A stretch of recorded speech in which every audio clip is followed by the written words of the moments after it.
Oh, ain't that like a woman?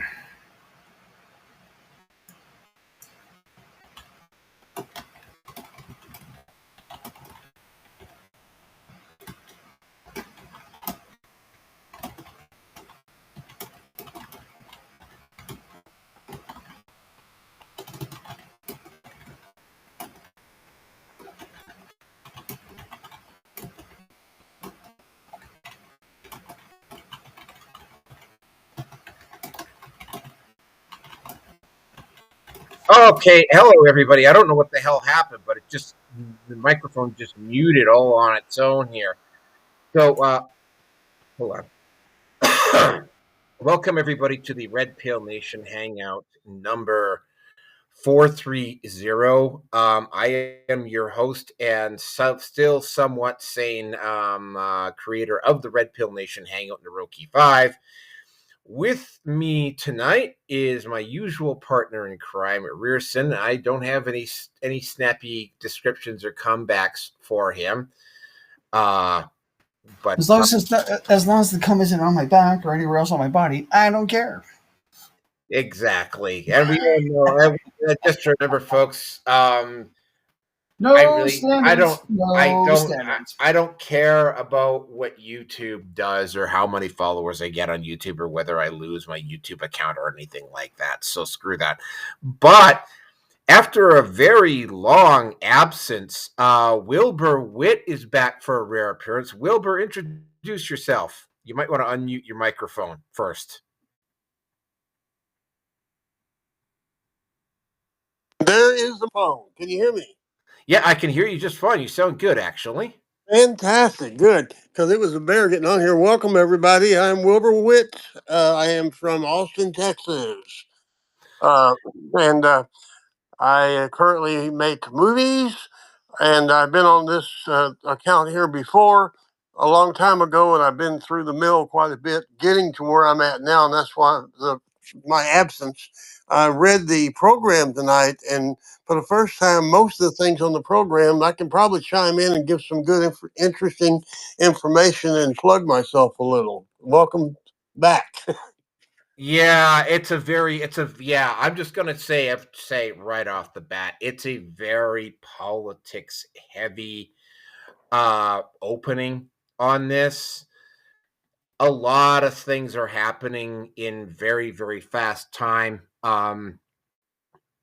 Trump is, I mean, for all intents and purposes, Trump is doing the same sort of thing that Javier Milei is doing in Argentina, and which are probably, and I think to a certain extent, what Orban was doing in Hungary. You're gonna eventually see most of the Western nations, at the very least, go about doing the same thing. They will either have to, or they will cease being functional as nations. There's just, I mean, like the amount of, and as you're going to find out in topic number 1, the amount of corruption is just absolutely unbelievable. So for those of you who don't know, I am at Patreon. I'm going to stick the banner. I will stick the banner down below there. Yeah, I am at Patreon as the Red Pill Nation. I actually screw Subscribe Stars. Subscribe Stars just been giving me nothing but headaches over the years. We even lost a watcher when I actually posted up the Patreon. What can I say, man? I'm going to be doing this until I die or find something better to do. And the aim here is to get to the point where I'm doing this and only this, and I'm not at the whim of an employer, and I'm not going to apologize for that. So yeah, there's the banner. The banner's going to stay out for a while. I am at the following sites. I am at BitChute, Rumble, Odyssey, MGTOW TV, Brighteon, which, by the way, is still at 99 subs. I don't know why. It's been stuck at 99 for like 2.5 months now, for whatever reason. And, of course, YouTube, which I really don't care about. I am also at Facebook, Minds, Gab, MeWe, Getter, TLB Talks, as in some form of Naroki. All of the links, though, are down in the low bar. And I guess, and also at WordPress. I totally keep forgetting about WordPress. So yeah, I'm also at WordPress too, by the way. Yeah, I thought I'd throw that in as well. But all of them are in some form as Naroki or Naroki 5. The topics for tonight, and yet, like I said at the very start, this is a very politics heavy show. Topic number one is the DC politics, and yeah, there's a lot here because a lot happened in DC. 1A is independent investigation of DC swamp reveals U.S. money being used to prop up globalist organizations and governments worldwide. Yeah, that's no surprise. Rogers revealed some stuff. B, Democrat stunting during Trump's speech backfires. Al Green kicked out. Democrat signs, not applauding a handicapped boy. Donald Trump also basically owning Ilhan Omar, who I think publicly needed to be humiliated like this. Topic number 1C, half of all IRS agents are getting fired. D, woke mayors get roasted in congressional hearing. Boy, I saw some videos about that today, and wow, some of them just got absolutely raked over the coals. And then the last one is actually kind of funny. Democrat women pick your fighter stunt flops epically. Oh my God. When I get to it, I'll get to it. Topic number two. Whoa. Sorry. That's the woke mayors get roasted in the congressional hearing? Yeah. Denver, okay. Chicago, New York, Boston. Okay. All of the sanctuary cities. Yeah. Topic number... The biggest ones. Okay, sorry. Yeah, all right. Okay. Topic number 2, new revelations about Harvey Weinstein could overturn metoo. This one's got a really interesting story to it. 3, the Academy Awards turned into a snooze fest. And yeah, it was really sedate this year. There weren't really very many dramatic moments. Topic number 4, European leaders in Canada attempted to prop up Zelensky in his war without U.S. backing. That one really kind of... not a surprise, but still a surprise at the same time. Topic number 5, Columbia University fucks around and finds out when Trump pulls their funding. That one's going to be fun to talk about. And then the last topic is the Canada content, and it was a little bit further up until I found out about China yesterday night. China gets nailed by tariffs by both the U.S. and China, and the Chinese tariffs make the ones that the U.S. is pulling look like child's play by comparison.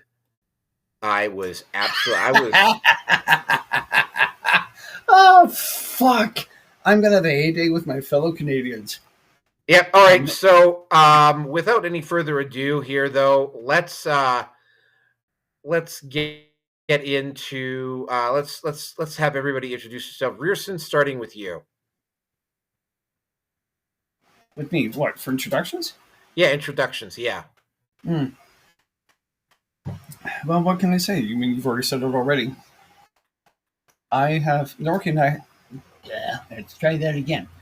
Norky and I have known each other for over half my life now, which is now less than half of his. Good Lord. All the way out in Banff, Alberta, which hopefully will be part of the separatist state from what would have been Canada, but I'm keeping my separatist thoughts and feelings to myself. Well, we will actually be discussing that as a topic on 431. Okay. Well, because of Jeffrey Rath. Yeah. He's kicked.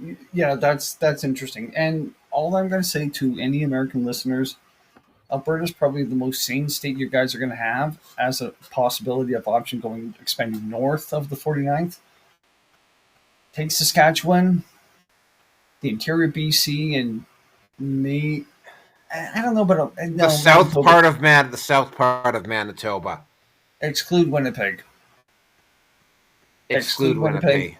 Exclude Winnipeg, and Manitoba really won't be that bad. Churchill, I've already said this before, but Churchill would actually be a great port to develop for an additional point of trade. Just saying. Oh, hold on a second. Somebody else is jumping in. I'm going to let him jump in as well. See if he wants to. Okay. All right. It's going to be a random person. Wilbur Witt, introduce yourself, please. Okay, I am from, like I said, I'm from Austin, Texas. For the last 3 years, I've been in the movie industry. We made Kyalea, which you can find on Amazon Prime now. We are in post-production with a thing called Blue Moon Rising, and we're almost done with that.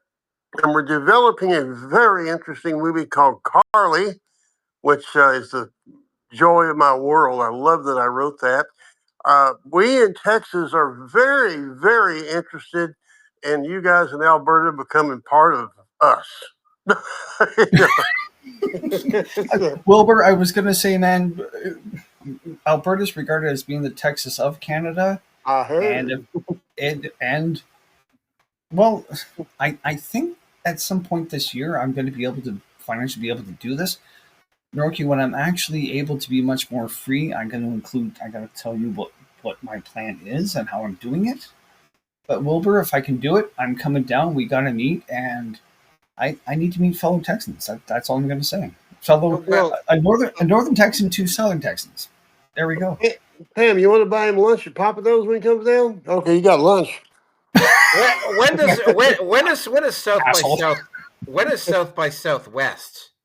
It's going on during the first of the summer. It pops up on me every year. We ran it last year. We won some. We won.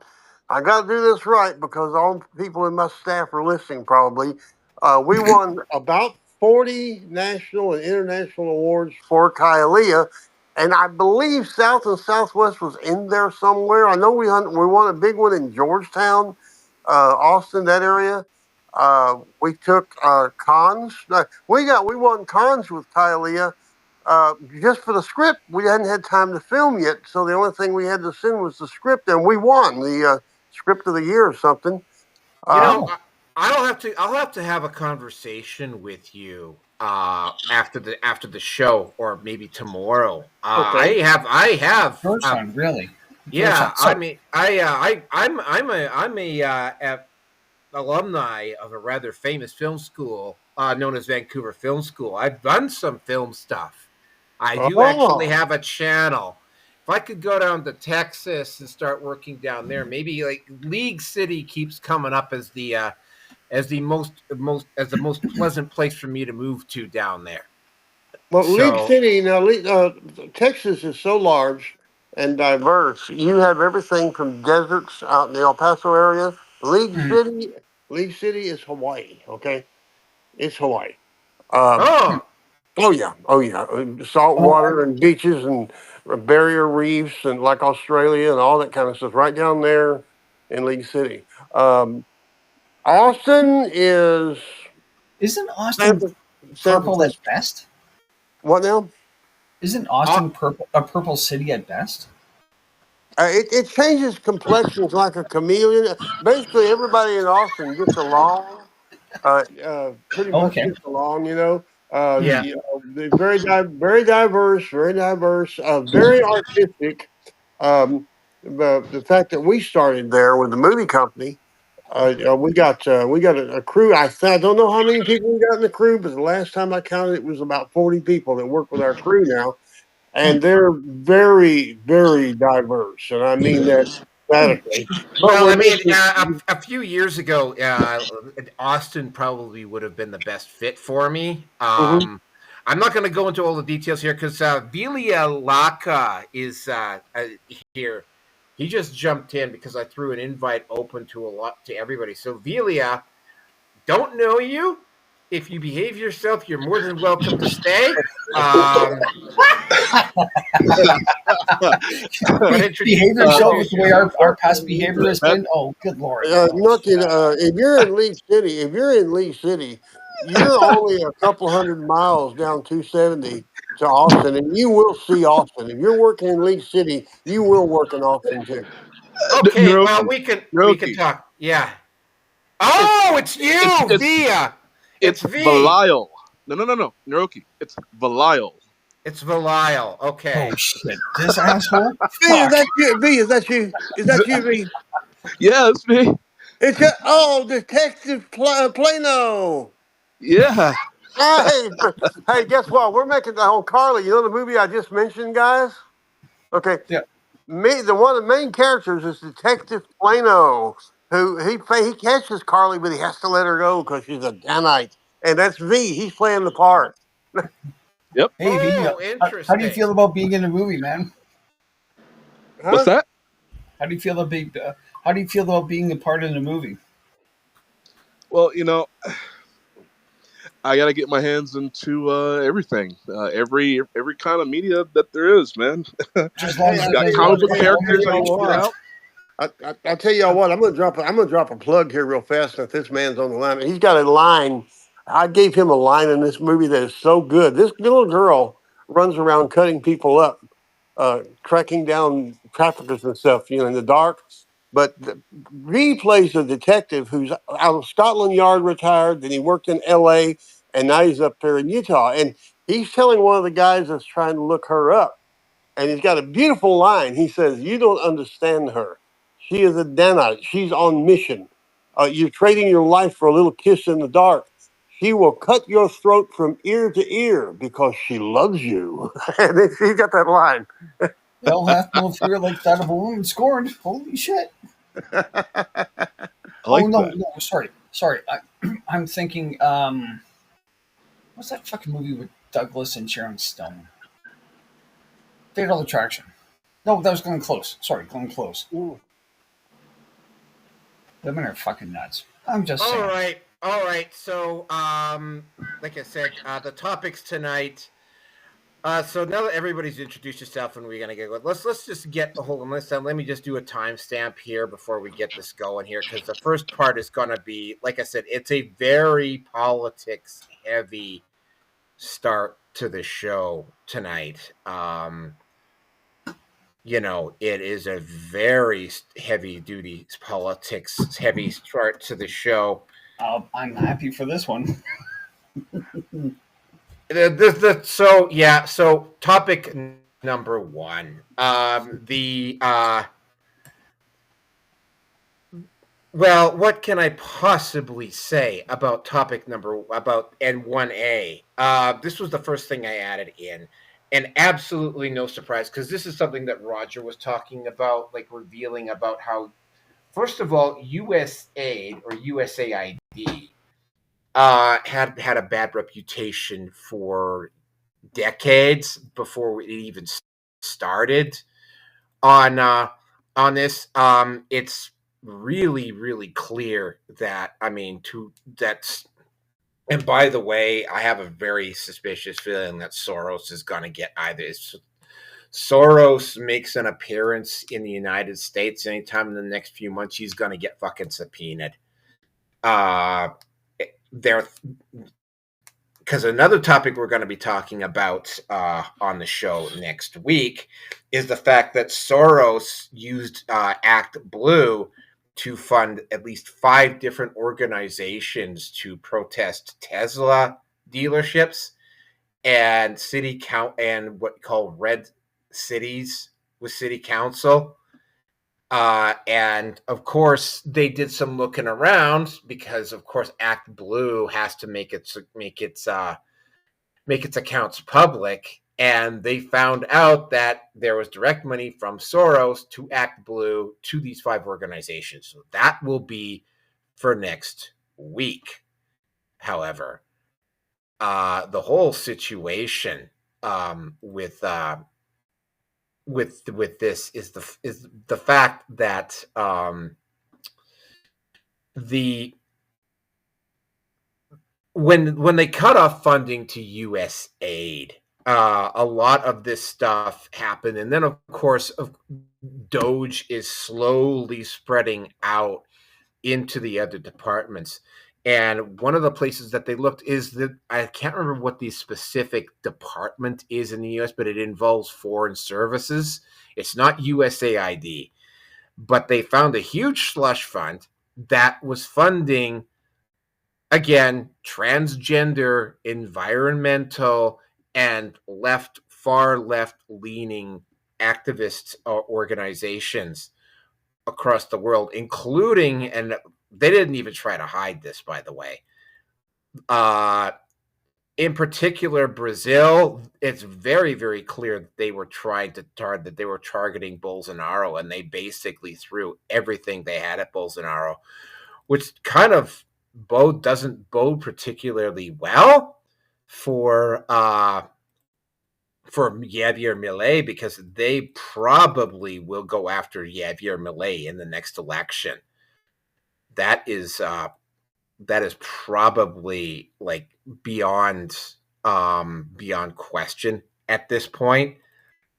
And the whole situation is that, I mean, again, right, it's like Trump has overwhelming support for doing what he's doing right now. And of course, right, it's like they're finding all sorts of corruption and so forth inside the State Department and whatever. Oh, that's what I think it was, the State Department that they found this in. But yeah, they're slowly creeping out. And I mean, I found a meme tonight, which really kind of brings it home, and of course explains what we'll be talking about on 431 when it comes to Elon Musk. Somebody breaks into your store. Elon Musk gets on the cameras and he shows you who it is. And instead of going after the crooks that were stealing from the store, you want to throw the guy who was on the cameras and showing it to you who robbed you in jail. So basically, you want to throw Elon Musk in jail. And it's like, yeah, that's what it boils down to. And don't know why I'm having such difficulty with my banners and my photos tonight. I'll figure it out as I go along here. The whole thing is just ridiculous. Now, 1B. Yeah, Trump put in a speech indicated that his congressional speech. Al Green decided to grandstand, and I wish, unfortunately, I haven't figured out how to put the videos up yet at Rumble, because I would probably post the video up of Trump kicking Al Green out. The Democrats, or at least some of the women Democrats and some of the male Democrats in the House, decided to hold up signs to protest Trump's speech, except, of course, that the internet, being the internet,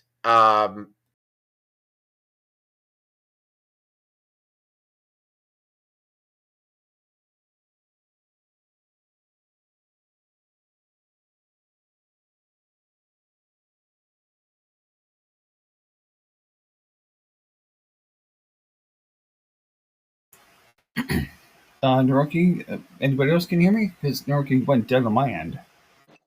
Yeah, reading I you got you. I'm okay. Okay, well, I guess we have to wait for Naroki to get back on here. No doubt he can probably hear us, so we'll just have that moment of awkward silence. Here I am. There you are. Okay. Oh, sorry, that's the Canadian response right now. Go ahead. I don't know what happened, but suddenly everything just refused to cooperate. And like everything was clicking, and all of a sudden it just like locked completely. So yeah, I'm still figuring stuff out over here. Well, hey, okay, and pardon me for kind of stepping here to just kind of fill in the gap to try to make assumptions, and I'm glad I did. So at least I'm able to improvise when there seems to be something kind of going wrong. So yeah, so okay. yeah. Al Green got kicked. Al Green got his ass kicked out of for stunting. The Democrats got mean for their protest. There was a handicapped boy, and like the Democrats were so on form and so indoctrinated that when he introduced this handicapped boy, like the Democrats could not even bother to stand up and applaud for this boy. That was just in really, really bad taste. And then, last but not least, Trump looked directly at Ilhan Omar. Yes, that Ilhan Omar, the one that married her brother. And he looked directly at Ilhan Omar, pointed at her, and says, "We're done with woke." Bow chicka wow wow.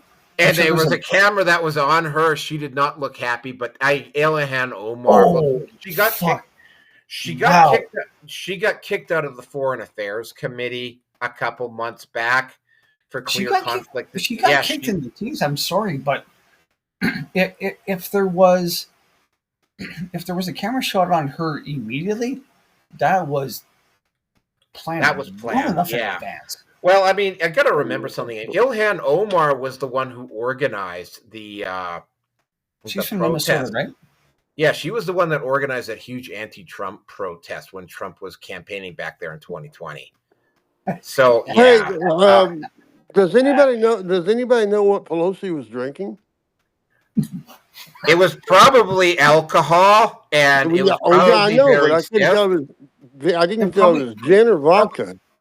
Probably California wine, maybe California vodka. I mean, fuck, who knows? Because she just can't keep her fucking words straight, and she can barely stand up, and that fucking chicken neck underneath her fucking chin. Good God. Yeah, she's probably drinking wood varnish by now. Yeah, well, she was probably with the rack she has. She was probably a somewhat decent looking woman, 65 years ago. Well, I seen a picture of her with Kennedy, JFK Senior, and she was a nice, hot-looking piece of ass. I will say that. Like, she was. We can appreciate what we can see now to what she used to have. Fucking crazy. And her husband's gay, so a lot of good that does, right? Oh God! Well, just like that. Just like that fat chick that we showed yesterday, we wouldn't touch that one with a 20-foot pole. No. Oh. When you need a winch to get out of your bed, and you weigh as much as a fucking engine from a fucking truck, you might have some fucking healthy problems. Just saying. Yeah, just remember, we won't attack her too much because she won't take it personally because she's bigger than that. And like I said, she's much, much, much, much bigger than that. Yeah. Well, if there's anybody that would be able to float in the Dead Sea, that would be one of the few things that would be able to float easily. Yep.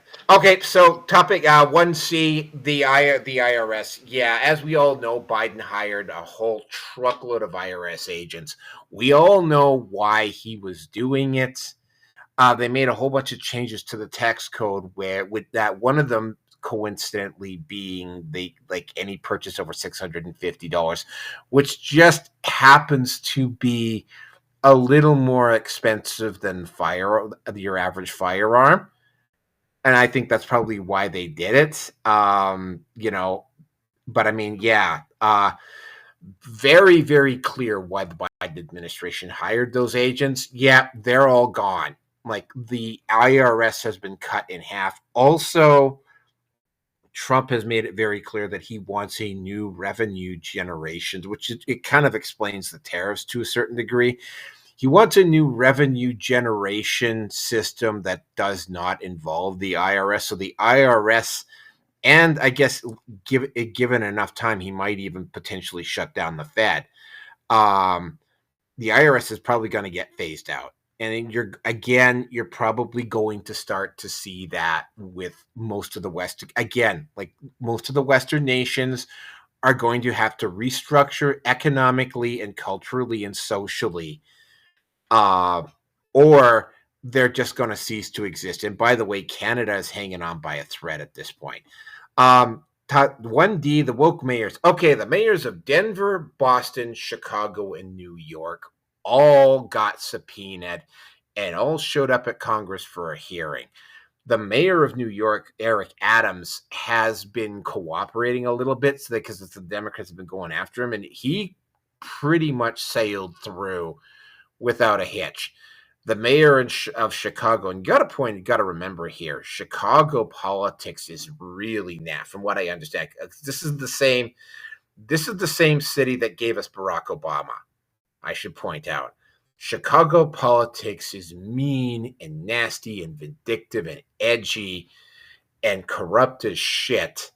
And the mayor of Chicago was very belligerent and very combative. And it's the video highlights that I saw of the hearing with him, he also didn't come in prepared, whereas opposed to Eric Adams did come in prepared. He was very belligerent, and it's easy to be belligerent and the bully when you're the big man on the block in the city of Chicago.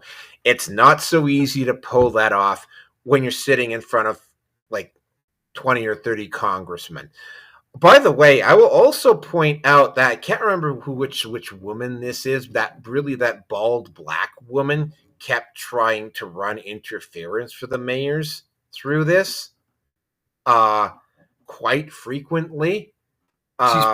She's probably part of the squad, if I'm not mistaken. I think she is part of the squad. I can't remember her name either. She kept trying to run into the mayor of. All right, yeah. You can mention her when the mayor of Denver kind of played like he was a little bit stupid and naive, which basically ended up him getting basically spit roasted for just not being competent and not being prepared. I think what's happened here is that the mayor of Denver just kind of went with the flow and didn't interfere with anything, whereas Chicago was corrupt, and the mayor of New York knew that the game was up, so he decided to cooperate. I got the cunt's name. What's the cunt's name? Ayanna Pressley. Oh God, yeah, that's her name. Yeah, she was interfering with the mayors quite frequently, and of course, the mayor of Boston was belligerent, and she kept hiding behind procedure and evading answers and whatever. Is that Chinese Asian twat? Yeah, that one. one. Fuck. Yeah, I'd fuck her, but that's about it. Anyway, just saying. Anyway, yeah. Of course, because with the Red Pill Nation, that's the first place we would go. For the record, I wouldn't touch Presley with a 10-foot pole. Or a 10-foot dick. It's a good thing we're not on YouTube. It's a good thing we're not on YouTube. I would say come on, but no, we don't want to go there either, too. Never mind. Yeah. I think what this was done to do is that this was kind of like a compromise, because Tom Homan, head of who the hell is messaging? I don't know what the hell that is. All right, I don't know what the hell that is. I'm going to go check later. I think that was Tom Homan. That was the compromise with Tom Homan, is that they dragged these mayors, because these are the four mayors that were definitely openly pronouncing that they were going to resist Trump. And rather than lay charges on them, they subpoenaed the four of them, had them show up in Congress all at the same time, and read them the Riot Act. So if they decided to fuck around and find out, the next phase on that, and there was one congressman that actually specifically told all four mayors, and specifically the mayor of Denver, I'm sure you're a good person, but we're going to have to refer this to the Department of Justice for potential criminal charges on all four of you.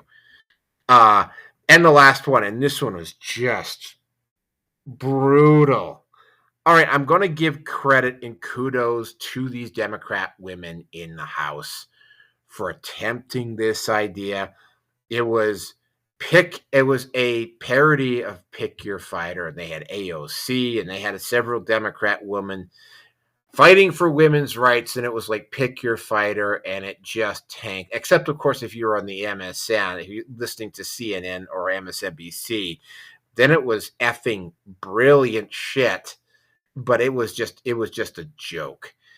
And with that, I know, because Wilbur's probably just chewing at the bit over this one. So Wilbur, you have your say, bud.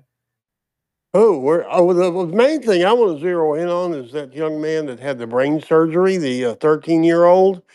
I did an article the next day after that, and I was amazed that nobody noticed the blatant disrespect that the Democrats were so into their little hate club. And I can understand they got a problem with Trump. I can understand the politics. I don't agree with him, but I can see where that comes from. When he talks economics and they say it won't work, you have to do it this, things like that. But a young man who, by the way, is a Texas state police officer also, he got his badge and his uniform before that night.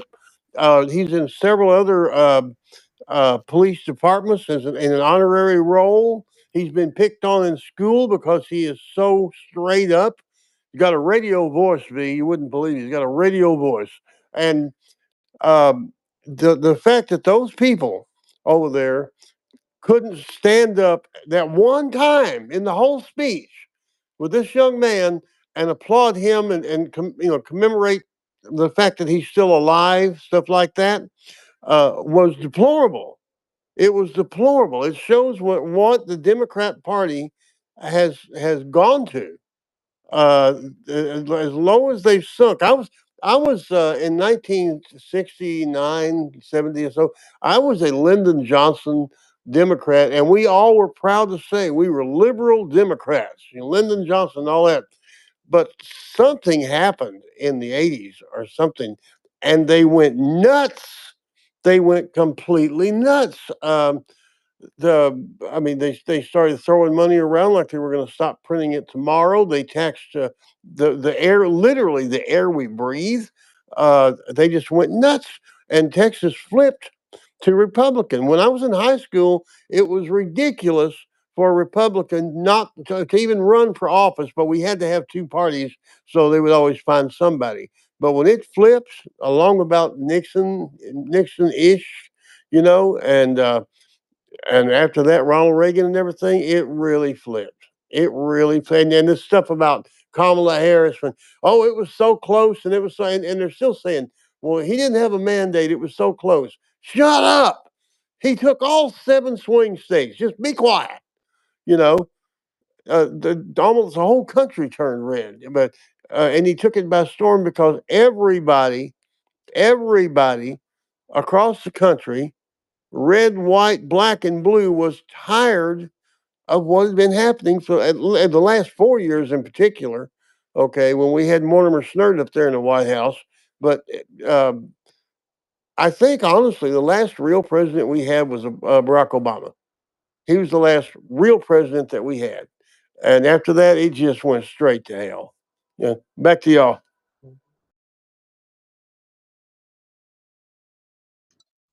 Yeah, well, we're talking about people. The way they act, the way they behave. I mean, common sense, courtesy, anything like that, it's going to be out the window when you're talking about people who want to use everything to individualize themselves. I mean, I couldn't do that growing up. I had slight asthma. I had, of course, I'm on the spectrum, which I can talk about these days. But I that didn't mean anything. It's shut up, do your homework, don't get in trouble, you're good. None of these other issues were issues. You just had to be hard, make it through life. Now everything, you gotta have separate bathroom for this gender, that gender. You gotta use people's pronouns. If I had grown up in this type of environment, politically where it is in this country, oh my God, there's just no telling what kind of person I would have ended up being. I would have been some smooth talking, excuse slinging con artist getting over on people. And that seems to be the way our politicians are right now. They're using this mindset, this ideology, and they're using it so they can run wild. And it just had to stop. It's just got to stop. Okay, when you have when you're calling your male genitalia a female clitoris, something's wrong here. Just saying. Anyways, Rearson, go ahead.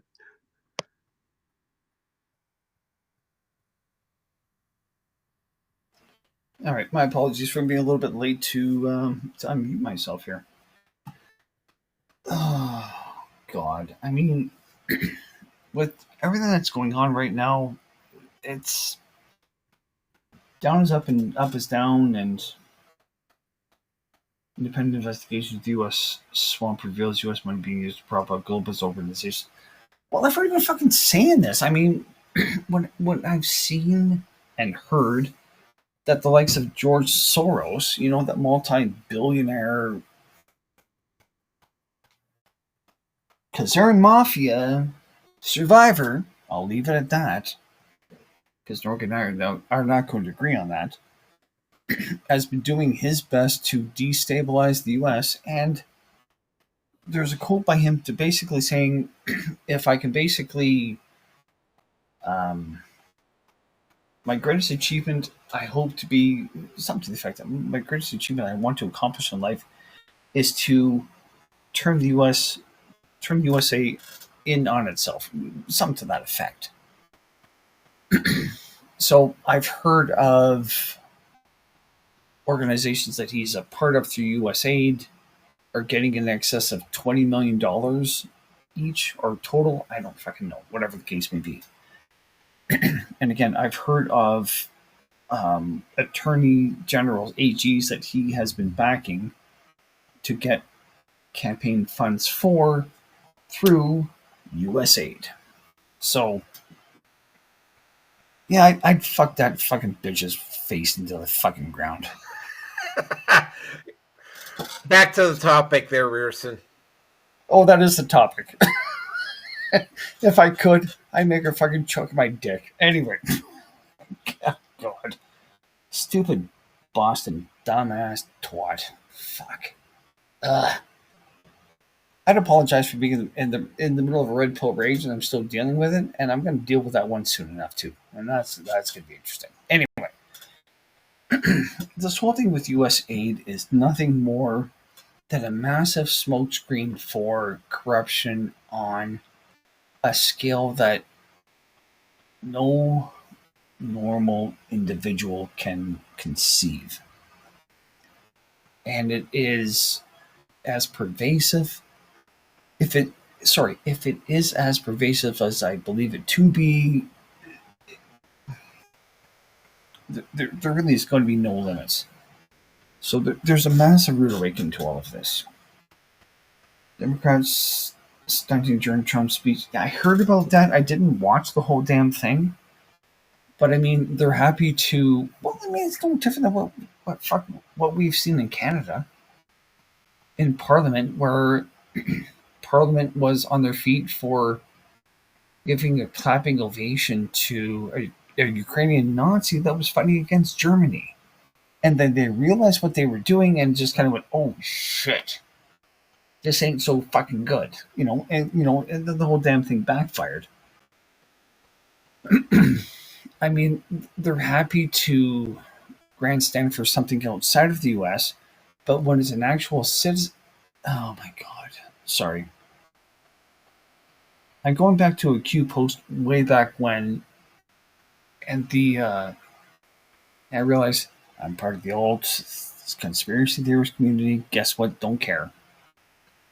But there were indications early enough on into the whole thing is that the Democrats would be exposed for being what they really are. And if you're not going to be celebrating the triumphs of your ordinary citizens that are. What the fuck is that? I'm not gonna ask. Anyway. Choose your fighter. Okay, continue, Rearson.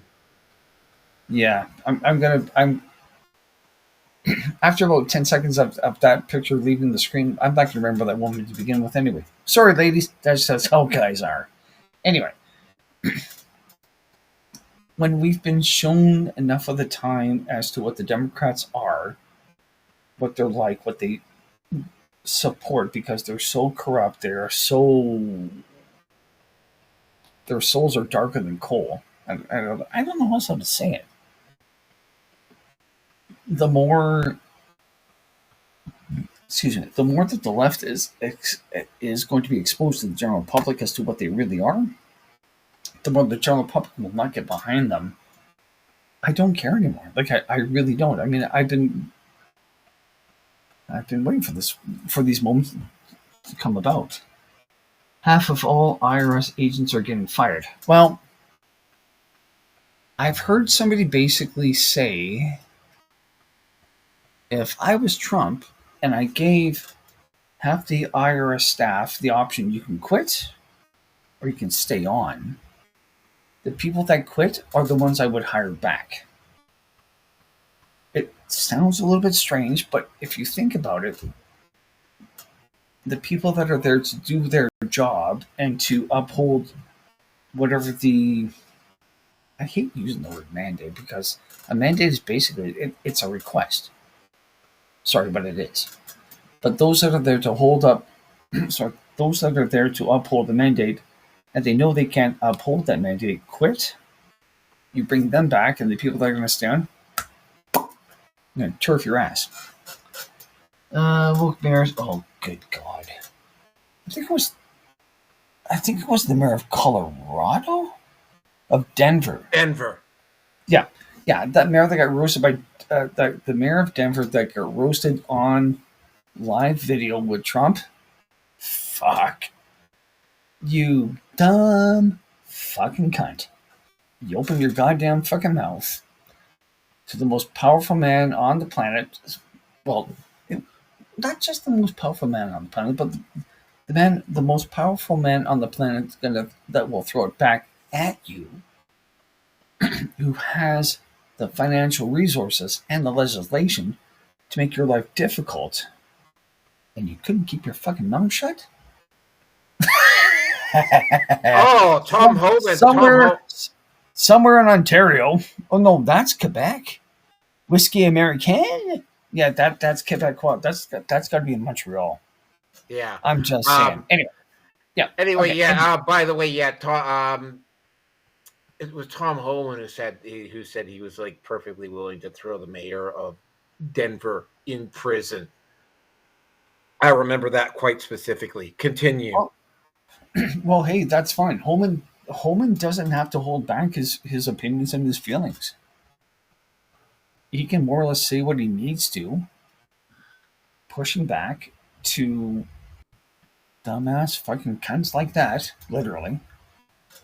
And whether they like it or not, it doesn't matter at the end of the day. If you're going to be doing things that you know that the capital of your country doesn't want you to do, and you're going to do it anyway, you're fair game. And if they continue to do it, it is a case of FAFO. Fuck around and find out. So if she bitches, moans, complains, and ends up being a fucking typical woman that is not going to be held accountable for her actions and what she says, you know what? This is why. This is going to piss women off. I don't fucking care. This is why women should not be able to fucking vote. This is why women need to have a man, know their place, and stay in that place. Yeah, I went there. Don't care. Done. Back to you. Okay. Yeah. Well, I'm not. I'm not quite. You're not disagreeing. I'm not disagreeing. I mean, I personally believe that people should be free to make their own choices. However, I'm just gonna mention something that happened specifically tonight. As we all know, I am doing a meme show, and I'm actually doing what I'm calling the Roki 5 live stream, which is not the Red Pill Nation. And one of the memes that I got today talked about how when women got the reproductive freedom and no fault divorce and everything else, about how they literally pissed all of that away. A guy came in and started blaming the poster for it, and it. I looked at his stuff, and it looked like, and we're probably getting off topic here, but I mean, I'll be talking about this when I do my next meme show anyway. Was trying to blame deflect it. It sounded like something out of academic feminism. So I called this guy out, and I called this guy out viciously because I just had a feeling about him. And of course, he responded, and he was like, "Oh, are you crazy?" Whatever. And I went, "No, I'm not. I'm sorry. Calling you out on your bullshit makes me insane. How? And oh, by the way, what exactly did he get wrong in that post? Because you tried to deflect it back onto him." And it was like, and then he went off in this thing, "Oh, well, women are this way because men were treating them badly before all this happened. And therefore, because they were treated badly for them before, that's the reason why women are acting so badly now, because they're just acting out of revenge." And I'm like, are you fucking serious? Like, are you serious? Like, that's bullshit straight out of the academic feminist handbook, right? Like, stop trying to make excuses for toxic female behavior, right? Like, accountability, take some, right? Again, there's a very strong resistance actually even men to a certain degree, but with women to not take accountability because they've got that freedom. And to take accountability means that they have to put restrictions on that quote unquote freedom. And a lot of women don't want to do that. Yeah, but look where it's taking us. But anyway, let's move on to the next topic here, which is going to be another very interesting one. Oh, look at that. We are talking about Mr. Harvey Weinstein. Now, you might be kind of curious as to why I added the Harvey Weinstein content into this one. Wow. Because, I mean, Harvey Weinstein. Good Lord. What? Well, I'm looking at the guy. I'm thinking to myself, like, okay, I'm not the best of shape, but I'm relatively good looking still for my age. Weinstein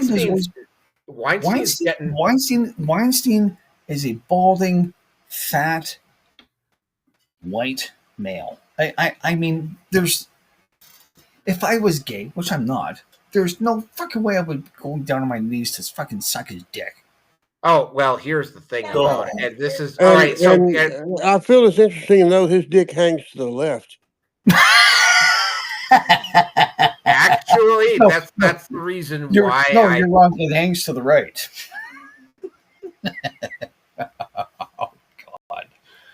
Oh, yeah, we're going there tonight. Okay, Yep. So anyway, how this started was there was a combination of two things. First of all, Harvey Weinstein won his appeal. What happened is that as we're getting, and by the way, the trial for Weinstein, the new trial date was set for Weinstein on Friday. But something really weird happened on YouTube, which was a lot of content revolving around Weinstein and was copyright struck, including, and I found this really weird at the time because I was like, I was at work. There was, and I'm actually going to be posting it up on all my channel. I'm going to be posting this particular video up at all my channels.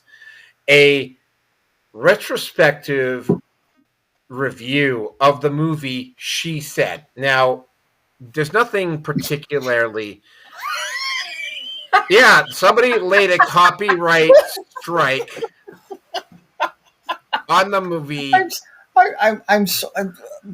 I'm sorry, folks, but she said, "Well, what did he say?" Well, it doesn't really matter The because she was movie. just Okay, it's literally a movie. They tried to make it out. It was a feminist. They tried to make a feminist version of All the President's Men. It's a really kind of blah kind of movie, and it's got all the man bad stuff in it. But somebody actually went into YouTube, requested that YouTube do copyright strikes on a lot of the content on She Said. And it was like, what? Like, nobody's going to be going back 25 years from now to watch She Said because it ended up being a secret cult classic. I know because I actually saw the movie. It was very dull. It was very blah. And it had all the, it was basically man bad, woman good. The issue here was, and I was like, what? And then, of course, Candace Owens stepped in. Now, and I talked about this on the last show. Candace Owens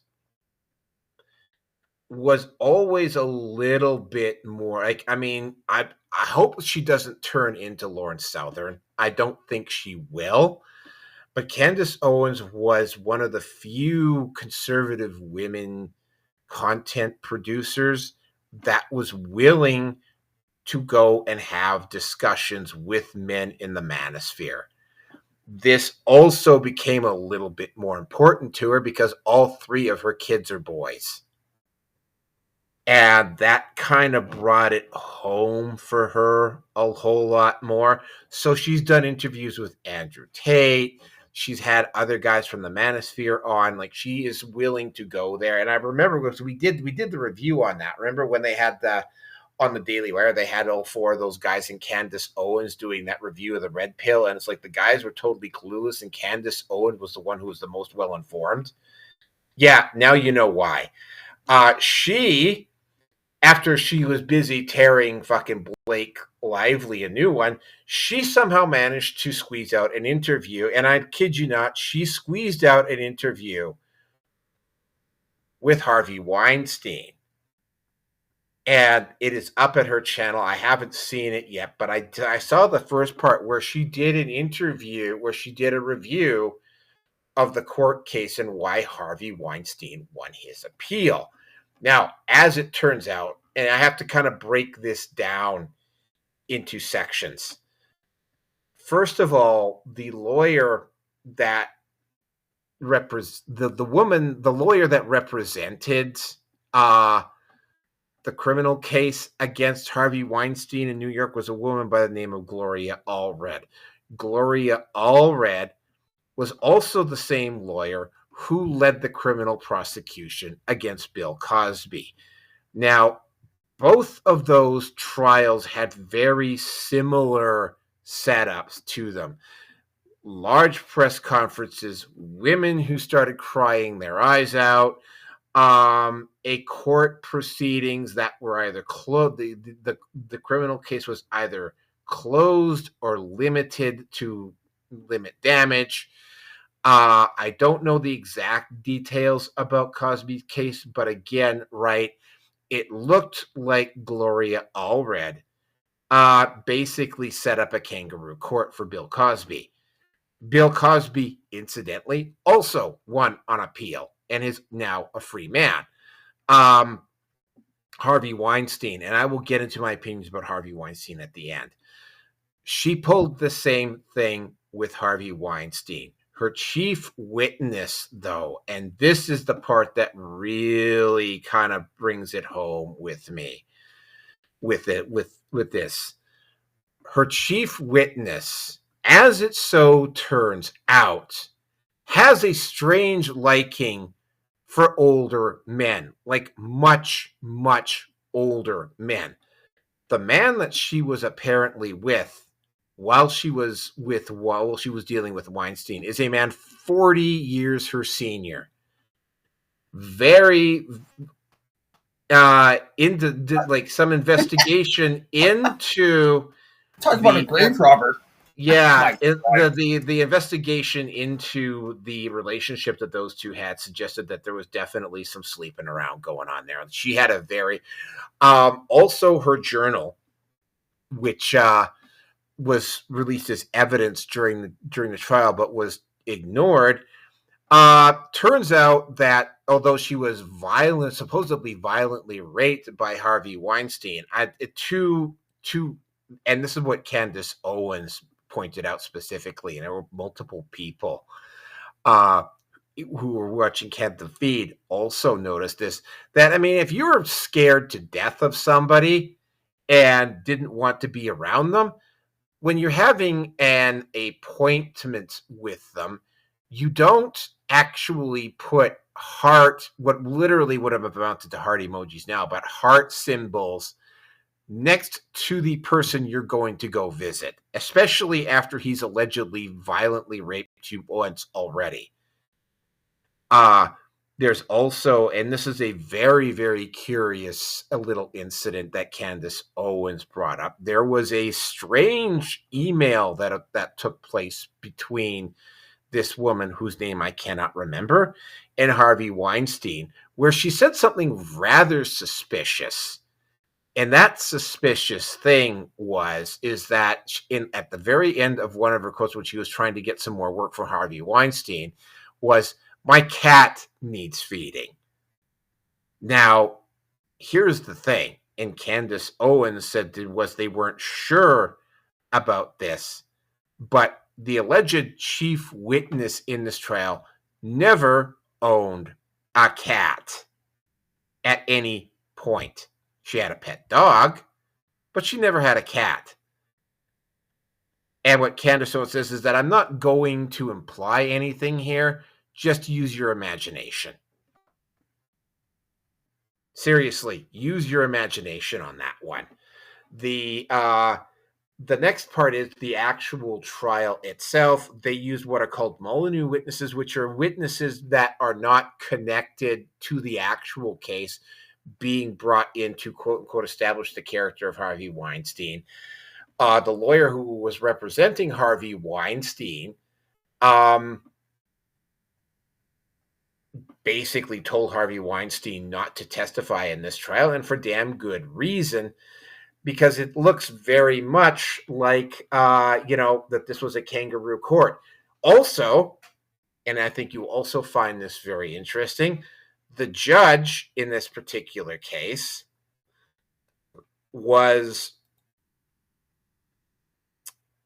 is no longer even serving on the bench in New York City. He was not. First of all, he was removed from the case because the case had so many holes. The first prosecution had so many holes in it that you could have driven a super tanker through. But that judge was removed from the case, and after Trump got elected, those justices that got removed recently, that judge was one of them. So he's not even a sitting judge anymore. Yeah, so the judge was corrupt. And it also, and this is the same technique that she used with Bill Cosby. She represented her client for free, but the idea is that they would get the guilty conviction and then they would flip it around and they would go and use a civil lawsuit to basically drain both Cosby and Harvey Weinstein dry. So there's a lot going on here. I have to point out a couple of things, though. Everything about Weinstein, though, is kind of, because, I mean, all the sources of information are pretty biased in this particular situation. Now, Weinstein was known as, he was kind of like known as like be an asshole to the Starbucks barista kind of individual. He also cheated on his wife multiple times. There's recordings of him sexually harassing other women that did not testify at that first criminal trial. So generally a very unlikable, despicable individual. So they may have framed a guilty man, but I mean, what this does, along with the Amber Heard Johnny Depp situation, though, is that if the Harvey Weinstein, there's only two possibilities here: are the Harvey Weinstein was innocent and it was set up and framed, which I don't think he was, or he was guilty. And Gloria Allred and the New York prosecutors decided to go in for the easy, quick kangaroo court prosecution in order to get at Weinstein's money after the fact. And they totaled what's happened between 2017 and now is and this is something that Blake Lively is finding out as well, there's an active manosphere now that the information about how women like Gloria Allred and Blake Lively and the individuals that were around there are acting is now part of public knowledge. So you're not able to get away with it nearly as much because the information is out there. And B, instead of taking the time that they needed to prosecute Harvey Weinstein properly, which is what they should have done, they chose to go for the quick, easy optics of a kangaroo court prosecution. And there is a legitimate possibility that Harvey Weinstein might actually walk. And when Candace Owens pointed out that Harvey Weinstein, despite what's happened to him, still firmly believes in the system. And probably for good reason, because it's like it is very clear that he knows that the first court hearing against him, like he was set up, like he was run through a kangaroo court. So he's still holding on to the delusion that he's still someone that's important, and he still believes that he can get out, and he actually just might. And I personally think he's a despicable individual that people after the fact tried to take advantage of in order to line their own pockets. The only problem is that, again, instead of doing a proper prosecution of Harvey Weinstein and making sure that they had him before proceeding with an actual civil lawsuit against him for his money, they tried to short track that and tried to go for the civil lawsuit after the fact. And of course, in the case of both Cosby and Weinstein, it fell apart because both of those men had the resources, and now thanks to the manosphere, the knowledge of how to fight back. And the media campaign that Gloria Allred does is also falling apart because of the manosphere. Now, keep in mind, Weinstein's not a very likable guy. But I mean, this whole thing basically shorts circuits the whole Me Too thing, if Amber Heard didn't before. And here's the thing, the way feminism is acting, you could almost set your watch to the fact that they're going to double down on this. And again, this isn't we talked about Jean Gomeshi and what happened to him. Same thing here, right? They're just going to keep doubling down. And it's like, again, I'm not saying this as a fan of Harvey Weinstein, but they botched the prosecution because they saw dollar bills, and now it's coming back to haunt them. And with that, I'm going to turn it over to Bill. Well, Harvey Weinstein. Have you seen this man? Have you seen Harvey Weinstein? Oh, he's an ugly toad. Yeah. I don't want to see him ever again for the rest of my life. How about that? Can you really believe that this stupid motherfucker could actually forcibly rape anybody? He would use coercion, and he would dangle movie parts in front of these women. Oh, and like by the way, I forgot to just mention like one his other in thing. front of their faces.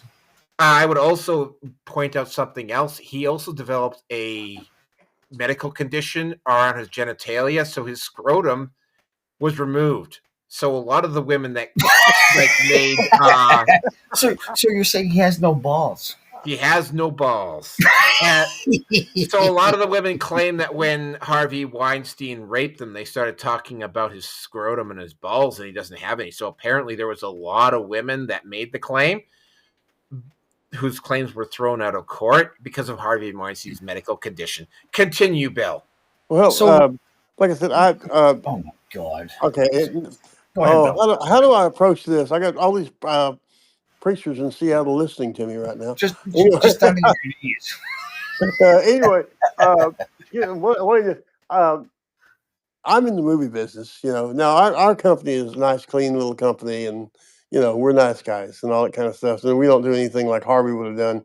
But I've met people, and the way I slant, I look at everything from the top down, and I can readily see struggling starlets that will get up in Harvey's office and do anything they can do to get close to that film industry. And it's not right, and shouldn't, they shouldn't do it, and he shouldn't do it, but it happens, and it's been happening for years. He's not the only evil in Hollywood at all, but still, he got a little out of control. But something that really, I try to judge people also by what their professional deal. And you watch Netflix, just watch Netflix, and watch how many times you see his name come up on a film. Where the cat really knew what he was doing when it comes to that, but he just couldn't leave those women alone. Which is he knew a good project when he saw one. Yeah. Most of his stuff, like Harvey Weinstein signed on to your project, it was like almost like printing money. Yeah, I mean, He also with talent too. He also knew how to pick talent, right?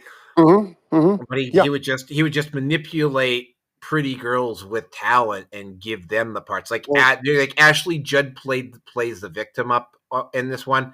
I have absolutely no doubt that Ashley Judd slept with Weinstein to get the parts. Mike, continue, Wilbur. You have to, like I said, when I'm not an expert by means. I'm learning a lot by the people I work with. But when we were putting Carly together, and it's going to be filmed. It's a Utah film, very Mormon based, and they said, well, who do you want to play Detective Plano? And I said, I've got a jewel. If he'll do it, I've got a jewel that will make this movie pop. And they said, who? I said, V. And some people don't follow the radio much, didn't know, and I explained to them, and everything. I said, but why you want to use him for that particular part? I said, because we got him in there. The character comes from England, Scotland Yard. He filtered through L.A.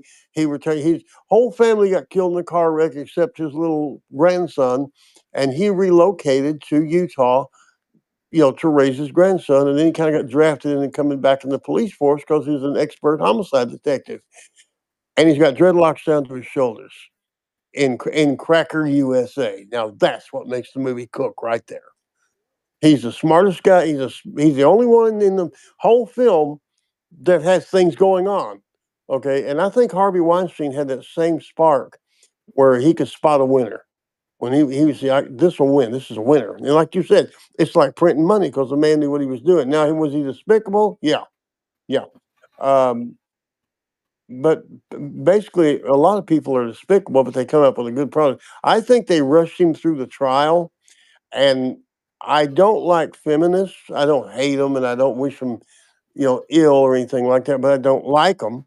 I think they're really slanted, and I think they're full of crap. And I really firmly believe that any women that are pro-choice, you wouldn't want to fuck anyway.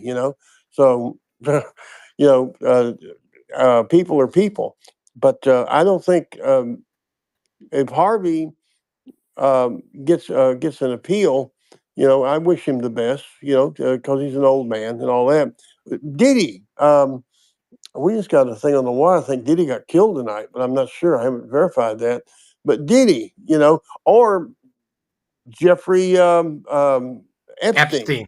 Yeah, Epstein. And you get people understand when you get into publicity things, you got the publicity thing, and then you got the truth.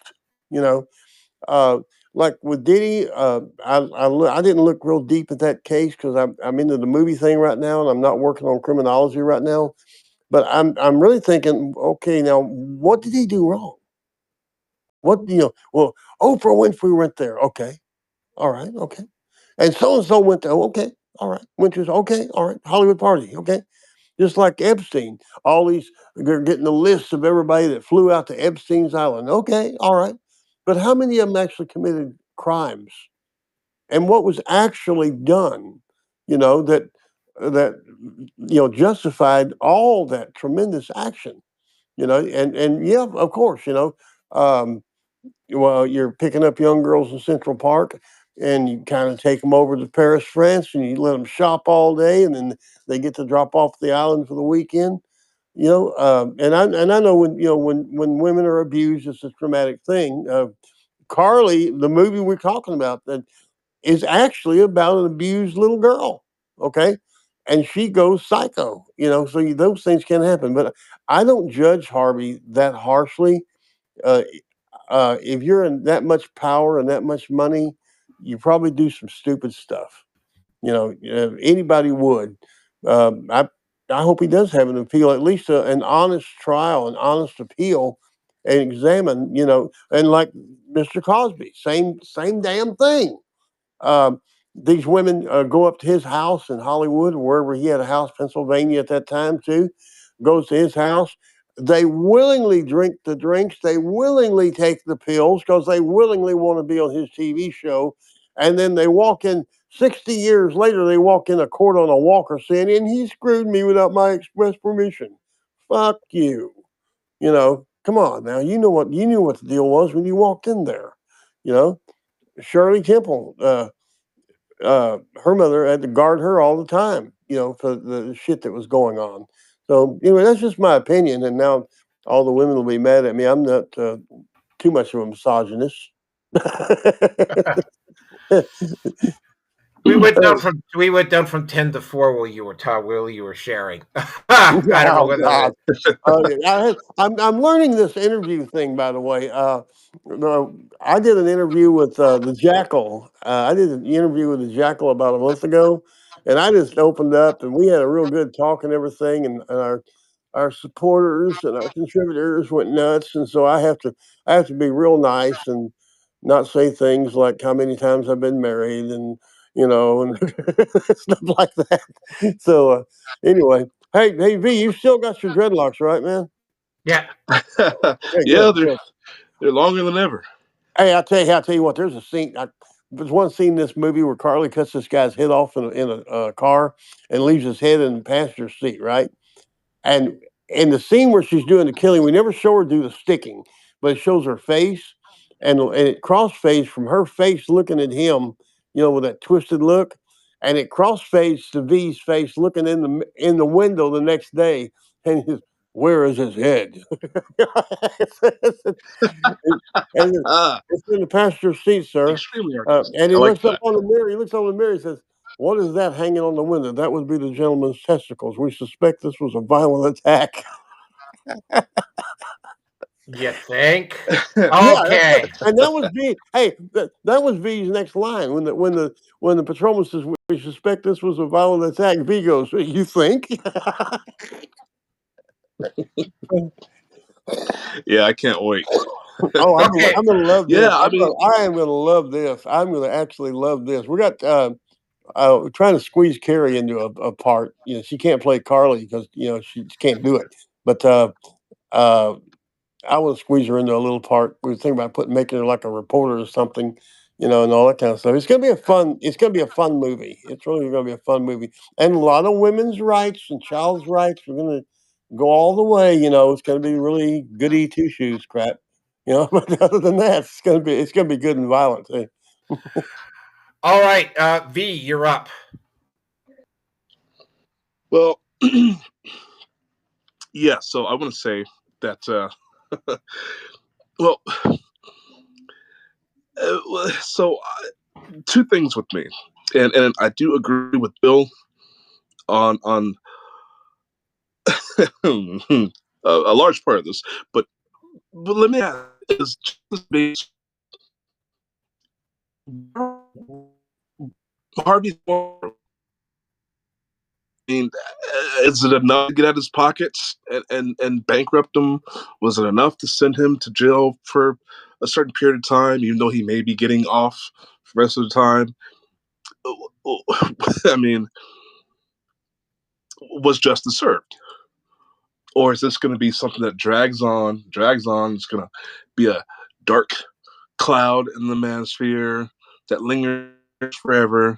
It's going to be something that serves to be divisive and cause more conflict down the line. I Well, mean, yeah, who's Tate in has control of this? yeah. What kangaroo? Yeah, I mean, what politicians are going to be using this? What entertainer, whoever, person of influence going to be using this, and for what? And is it ending? These are the questions we got to be asking here. So, I don't have much to say on it, except for I do agree with Bill, because my train of thought is, you know, I'm a lucky guy. I mean, I do things, and things tend to fall into place one after the other. Getting a acting credit or two is not something I had planned on, but it seems in line, and it's happening. Get my comic book characters out there. Starting to record demos for my rap albums. These things are flowing, and so um, there are people out there that just don't have the they don't have the they just don't have it. They don't have what it takes. So I think they're double dipping. Some of these women, and I'm not saying all of them, but some of these women know that they're double dipping. When I say that, yeah, they got to sleep with this old cruddy fat dude, but they think down the line, oh, they're gonna make them pay for that too. So, with all the feminism and all that, I don't agree with the casting couch. If that's something that you want to do to get ahead, the extra brownie points may not hurt. But for The question the is, people in the industry requiring that is obviously a no. But I'm sorry, can go ahead. she deep throat without any teeth dragging? Just asking. Oh,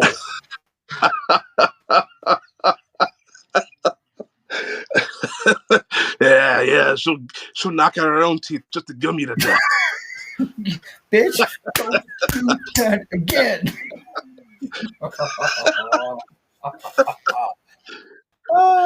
I don't. I don't. Oh man, we're full on red pill tonight, aren't we? Yeah, continue. Oh yeah, we are. We are. Don't get it. Don't care. I mean, people do what they got to do to get by.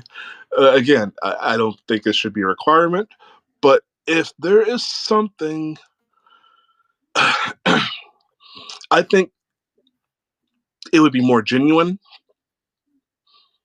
if people just said, "Screw the career. I'm not doing this. I'm going to report this guy." I think they're equally as scumbaggy if they do whatever the guy wants you to do on the casting couch. But you get these roles, you make tons of money. I think it's scumbaggy just be like, "Oh yeah, that guy forced me to do this to get this part." Do you agree?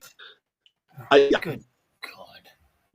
Or anyone forcefully, violently. There's just no way. I I mean, he could be tying them up, making them do a read BDSM or pretending like they're a videos? prisoner and then he's got him tied up and then he takes advantage of him. That's the only way I can see him actually doing that. Or he just says, "Hey, if you want a career, here's my junk." Rape just doesn't seem to be it. I think people need to be responsible. People need to take It's responsibility for consensual until themselves. she regrets it. Just saying. Right. Well, I mean, again, right? I mean, with the woman who was the chief witness against Weinstein in the first trial, I mean, that one line in there, my cat needs feeding when she doesn't have a cat. Like, fill in, use your imagination, fill in the gap there. Especially since she doesn't actually ever had it. Don't think she ever had a pet cat. Like, when you realize that and you look at that line, it's like, yeah, like it can be interpreted a few different ways, but one of the more obvious ways, especially since you're dealing with Weinstein, like, again, right? If we have any feminists who watch the show, they're gonna be fucking screaming at the top. That's not what it meant. And it's like, yeah, but it could be interpreted that way. Yeah, hey diddle diddle with a kitty in the middle and her feet flying up in the air. Exactly. Are you done, V, or can we turn it over to Rierson? yeah. No, go ahead. Sure. I think I got my point across. I was going to say, that was a good line from Aerosmith, if I'm not mistaken. Am I right? It was, yeah. Yeah. I mean,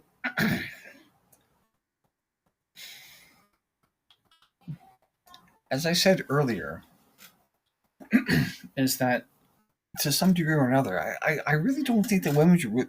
I don't think women should really have any say in the way the society is going, because they can change their mind on a fucking dime, just like male feminists can. I mean, fuck, like in Canada, but we'll leave that alone. But I mean, don't get me wrong. I would not want to deal with a person like Weinstein. He's one of those people that is just, he's disgusting to look at. And I'm not saying that from a homoerotic point of view. I'm looking at it just kind of going like, dude, you need to be in better shape. You gave up, you've given into your gluttony, and this is what you have to offer. I'm this big fat white fuck, and I don't care about anybody else that's below me because I've worked my way to the top at the time, and you have to service me for whatever. Just ugh. Like, I would rather commit harakiri. I'd rather disembowel myself than have to, if I was a woman, than to go down on that guy. Like, I really would. But that's me looking at it from the male perspective to the female. Now, for the women that got on their knees and Lord knows how big or likely small that dick was in their mouth. Oh yeah, Harvey, just bang me, just harder. I can feel it. Just like the fake shit you can see in porn clips. No doubt they were doing that with him each and every time to make him feel better than he wasn't. Don't care. I'm gonna go there anyway. So, whatever happens with Weinstein, I don't give a shit. I really don't. I mean, this is part of the cultural content that Naroki is more focused on, and that's fine. That's his dig. I will leave it at that. I'm more focused on the politics. I'm more focused on the longer term of what's going on. But if this can help, if this will be able to help break down the Me Too movement and to demoralize or to set back this winner take all attitude of feminists, you know what, bitches? you need to fucking hear this because Lord knows, well, I need a man who's going to be better than me, makes more money than me, and it has to be at least what I'm at or higher, which only reinforces their desire to be submissive to a man. Again, I don't care anymore because of whatever. But people like Weinstein aren't helping the whole fucking situation with the disparity and the problems that we're having in society anymore. What the fuck is that? Oh, From the Oscars, from the Oscars, which is the next topic anyway. Continue, oh, Rearson. good lord. Was she one of the was she one of the power of many in Star No, Wars? she is. Yeah, she was. Oh, But she was also the witch. She was also the Wicked Witch in Wicked, oh, and that's Ariana Grande on the right. There was oh, I a don't care bunch of controversy around this one as well, which I think we actually covered it. But can continue finishing off the topic, about. Rearson. God, I'm sorry, but women need to have hair, not that. I mean, if you don't want to have any hair, fine. Then be biologic male with a dick between your fucking legs. I got them. I just oh god, Hollywood is so fucking messed up. You know what? I'm glad to know that, in a sense, that apparently BlackRock is giving up on DEI or die, whatever. Oh, they're just renaming it, but continue. Oh, okay. Well, officially they're giving up on it, but they're going to keep trying to needle that shit back into society. I have nothing more to say. Hollywood's fucked up. Weinstein is. He's an ugly, fat fucking Jew, and I'll leave it at that. Yeah, ugly Jew is definitely his thing. He definitely had the magic touch when it came to finding talent. That is, Yeah, sure. yeah. Licking his fingers, going up the woman's fucking twat. Try to find the. Oh well, Harvey Weinstein does. I mean, regardless of how what you think about him as a person, Miramax had a very, very long string of successful films, which includes stuff like Pulp Fiction, by the way. Yeah, okay. I'm not denying what Miramax did. I'm not denying what Miramax had for an impact on cinema. But as a person, he's deplorable. I mean, he was like literally the asshole to the Barik. He was the definition of a Hollywood asshole. He would be the type of guy that would shit on. And by the way, there was a Starbucks right across the street from the Miramax offices, where he was located. And I mean, like, he would be rude and condescending. I mean, he was actually even rude and condescending towards Candace Owens. And it was like, Candace Owens, well, the way it's got to keep going, Owens, guys like Candace Owens and Joe Rogan and the podcaster community, it's got to come to the point where it's literally happening now. I mean, they're the rock stars now, not the actual rock stars at the Grammys, for the most part. Yeah. And at the end of the day, Weinstein, my apologies for the noise in the background, but at the end of the day, Weinstein had everybody will reach their peak. Whether it's Weinstein, it's going to be Owens at some point, or Ben Shapiro, or Joe Rogan, whoever. They are going to reach their peak at some point, and they will go on the decline. It happens. They will. I mean, Larry King, though. I mean, you like. I mean, Joe Rogan will hit a peak, and then he'll kind of dip down, and he'll just have a regular, steady audience, just like Larry King did. Yeah, and that's what I mean. I mean, the Roman Empire had the longest reign of any empire. Period. Probably followed by the Greeks, and then the English, or the British Empire, whatever the case may be. And Weinstein is no different in the grand scheme of it all. Like Spielberg, George Lucas, Disney, take your fucking pick of cultural icons. They will come out of nowhere. They're going to spike up. People are going to notice. But like, oh my god, this person says this. List off 3 or 4 or 5 things, whatever. then eventually that sun is going to set, and that's going to be it. So history repeats itself. I can't say it any other way. So with Weinstein being who he is, what he was, a deplorable individual, I know you're going to take more of an interest in this than I won't. But at the end of the day, I don't fucking care. He will get what he deserves. And if and when it happens, I'll be happy. If it doesn't, well, you know what? I don't remember much about this guy aside from what we have talked about him on our podcast. And my life goes on. So I have nothing more to say. Okay, yeah. I mean, do I think Harvey Weinstein was a disgusting individual that took advantage of women and maybe even sexually assaulted some?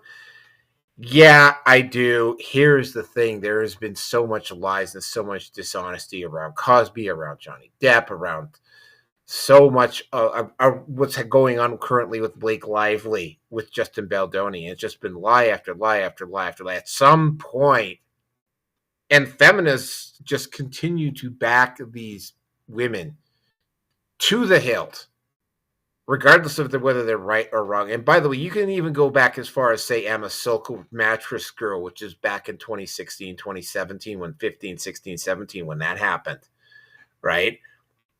Yeah, there's but I mean, to be so self-centered and greedy that you would go for the optics of an easy prosecution because you wanted to get money off of Weinstein later on, and to compromise the case to the point where Weinstein might actually walk. I don't know what's worse. I mean, keep in mind, Weinstein won't be raping or using his power and influence to try to get chicks into bed anymore, because he's just probably not even physically able to anymore. But the fact that he might actually walk, even though I personally think he's guilty and that he's just probably one of the worst Hollywood assholes in history, is kind of shocking and stunning. And it was all done over greed.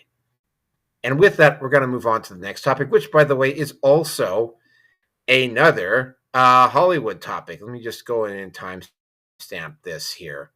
All right. Okay. So, yeah, the Oscars were held this week. Now, the actual Oscars themselves were actually pretty, and I'm thinking what's happening here, again, is that you're starting to see Hollywood agents and publicists and publicity people going like, yeah, like, lay the fuck off the woke shit.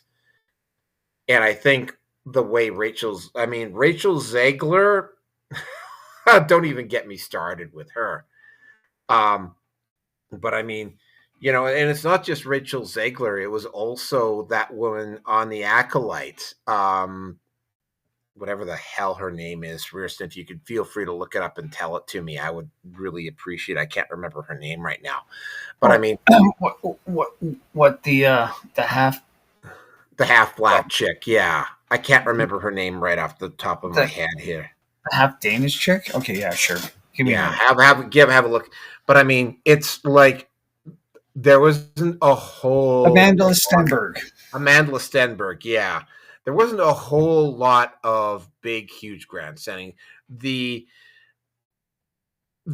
as expected, if you get nominated 13 times, you're going to get what I think is Emilia Perez. If you get nominated 13 times, you're going to end up with at least one Academy Award. Kudos to the actress that won for Best Actor in that supporting actress in that movie. She didn't grandstand. That was something that I was expecting. Like, Emilia Perez was going to get one Oscar, and that Oscar winner was going to fucking grandstand. She didn't grandstand, which absolutely, she was crying, and she thanked her family and she thanked the crew and whatever, but she didn't grandstand. The woman that won the woman who won Best Actress, she actually said, "I stand in support of women in the sex work community." That's about as close to being controversial as it got at the Oscars. The movie that won Film of the Year, and again, I can't remember it, but I mean, the comparison that was made was basically Pretty Woman with a bit of a fucking mob edge to it, is what it more or less got reduced down to. I haven't seen. That was the thing about most of the movies that were on. It wasn't like last year when you had Barbie and Oppenheimer. Like this year, most of the movies were obscure. And again, like we talked about this a couple of years ago when we realized that the Oscar committee was nominating movies based off ticks on the box, whether it ticked off certain boxes, not opposed to the actual content of the movie itself. You know, so it won Film of the Year. It was an okay movie, but again, most of the movies that won awards this year, it did not get a wide cinematic release, unlike, say, Barbie and Oppenheimer the year before. The issue here with this is not so much about what happened at the Oscars. There was one really curious scene. Adrian Brody won Best Actor. Now, Adrian Brody, when he actually won an award a few years ago with went up on stage, and Halle Berry, whom, by the way, in my opinion, when she was at her peak, is one of the very few rare genuine 10s for women in terms of physical appearances. That's my opinion. You might disagree with me, but that was my opinion about Halle Berry at her peak, and she's still a pretty decent, solid 6 or 7. But when Adrian Brody, no boobs, sorry, yeah, you got nothing, no titties, right there. Oh yeah, well, I mean, I really don't care. Halle Berry is one of the few genuine 10s out there. When she was at her peak, Adrian Brody went up on stage and just like literally grabbed her head and like literally gave her a kiss with tongue on stage in front of everybody. He won Best Actor this year, and after the awards were over, and this was pretty cheeky of Halle Berry, in my opinion. Halle Berry, because Adrian Brody is married, she like literally walked up to Adrian Brody in front of his wife and did the exact same thing to him.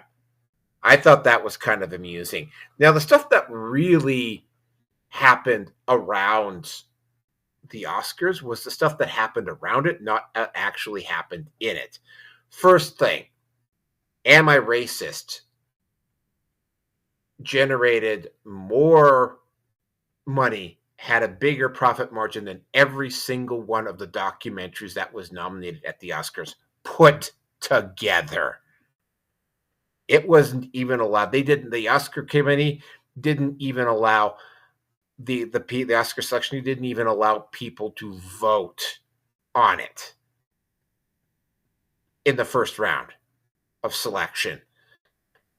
Second part on this is that it appears as though until the lead actor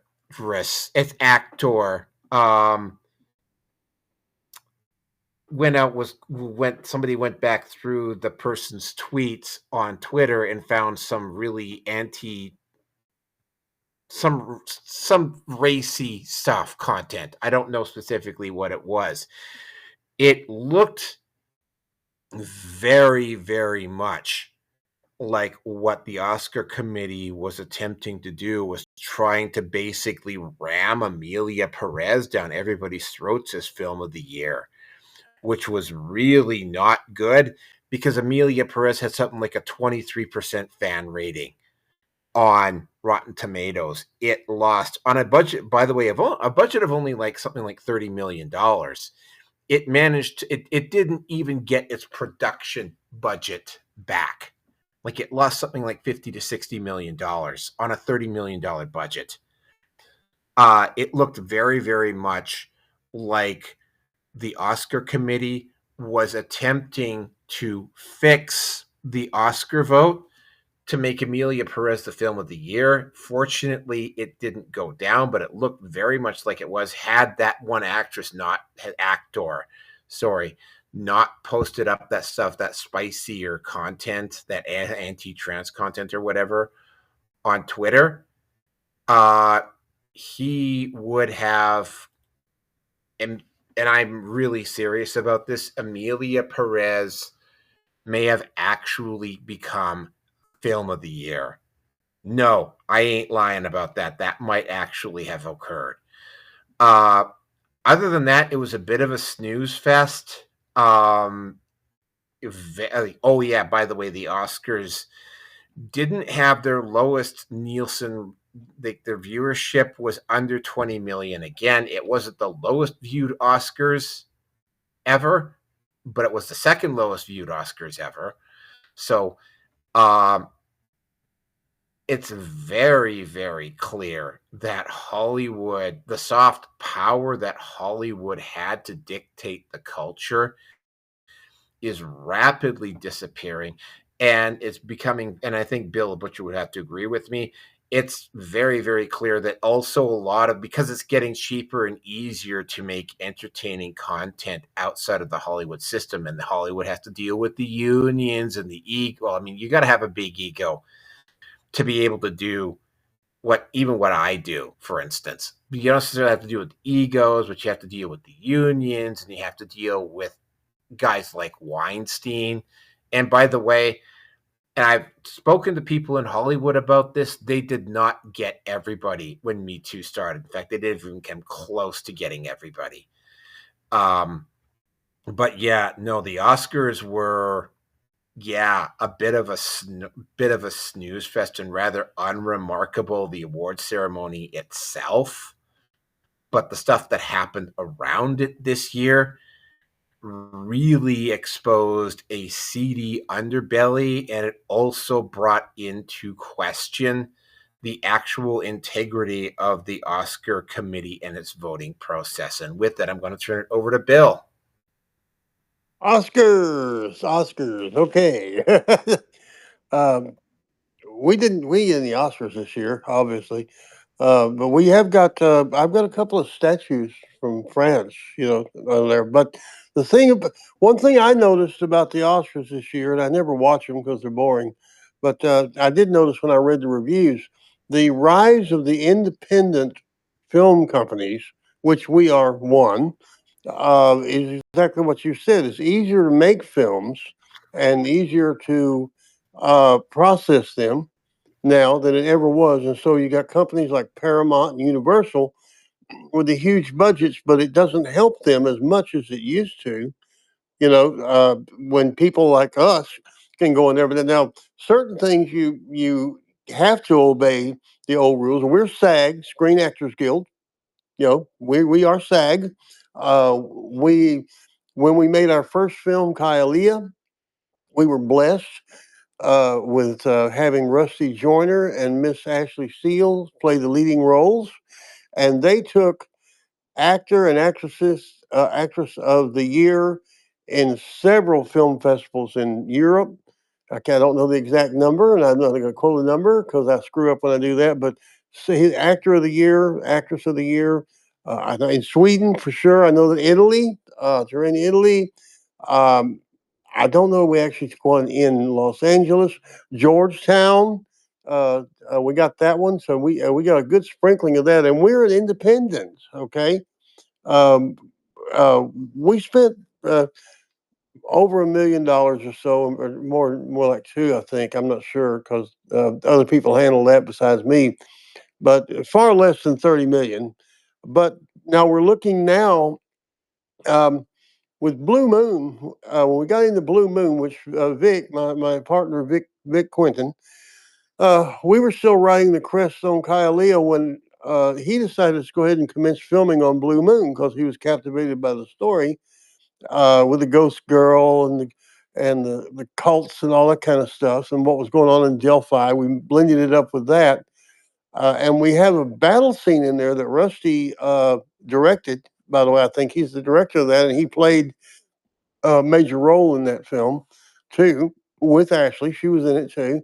And so we have a real Patton-like battle scene at the end that costs a pretty penny and everything. And so we're rising up. But basically, what you said, it isn't going to cost $100 million, to do a good film and give it something that's entertaining and something I try to remind people of.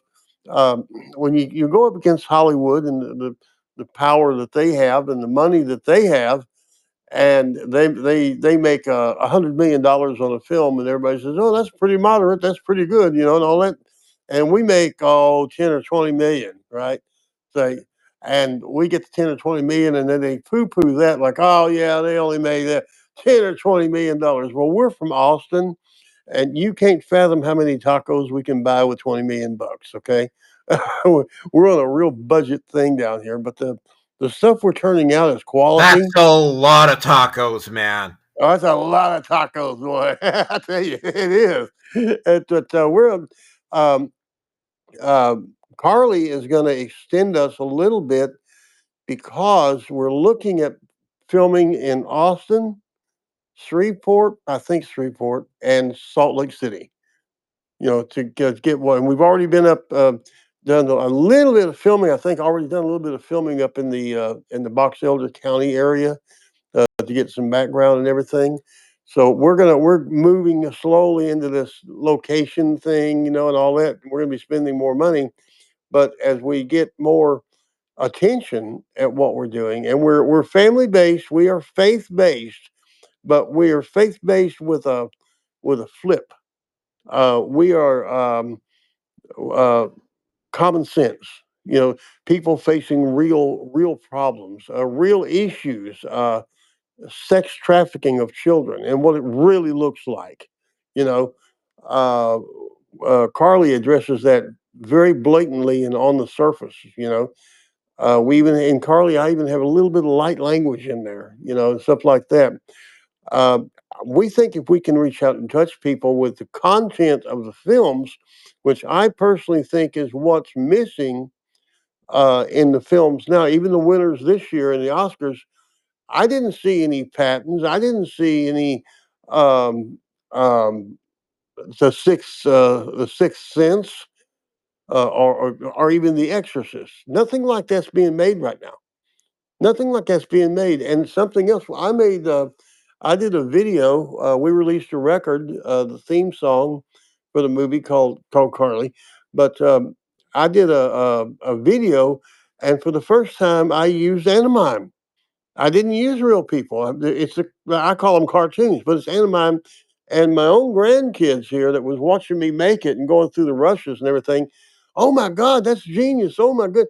And I think it's gobbledygook myself, but the kids love it.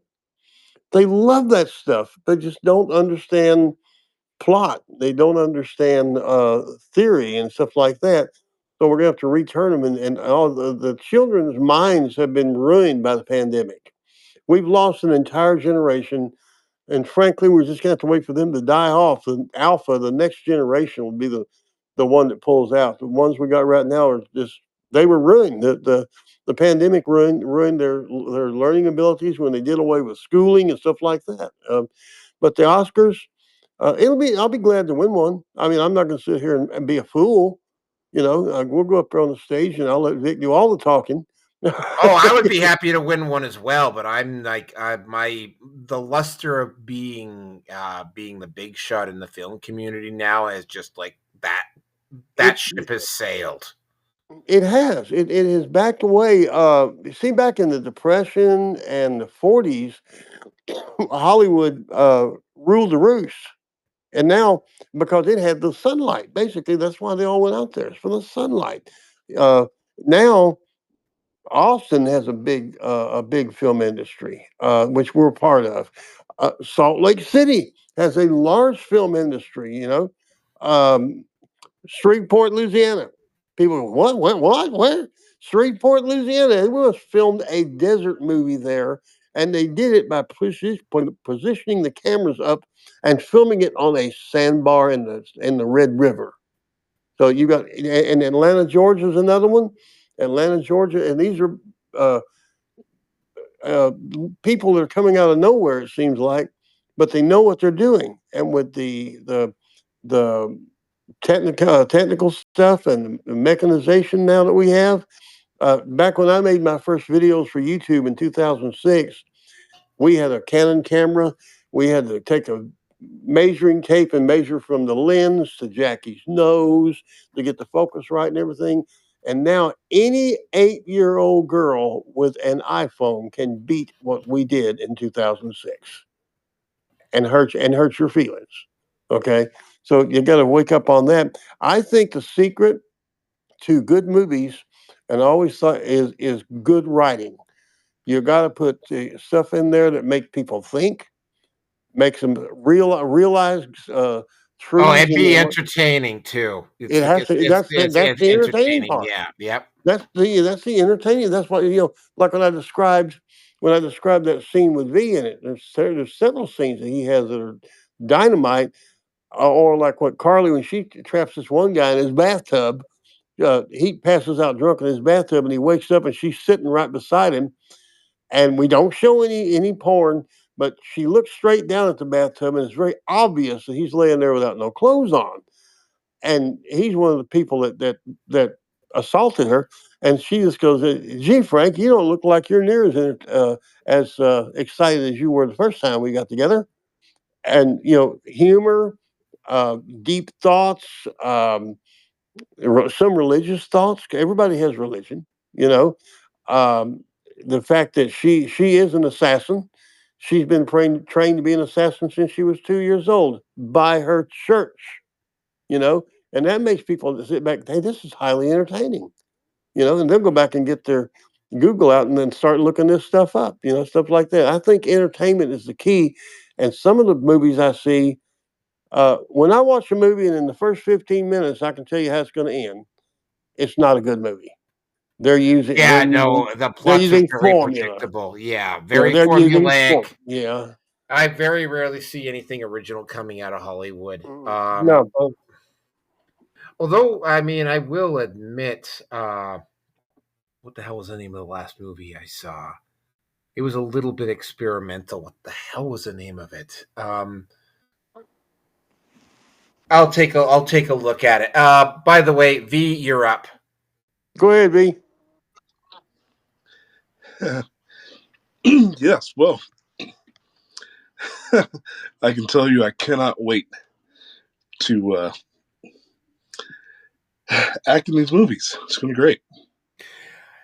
It was Mickey 17. It was actually kind of interesting. Very, very different from most of the stuff that comes out. Mickey 17.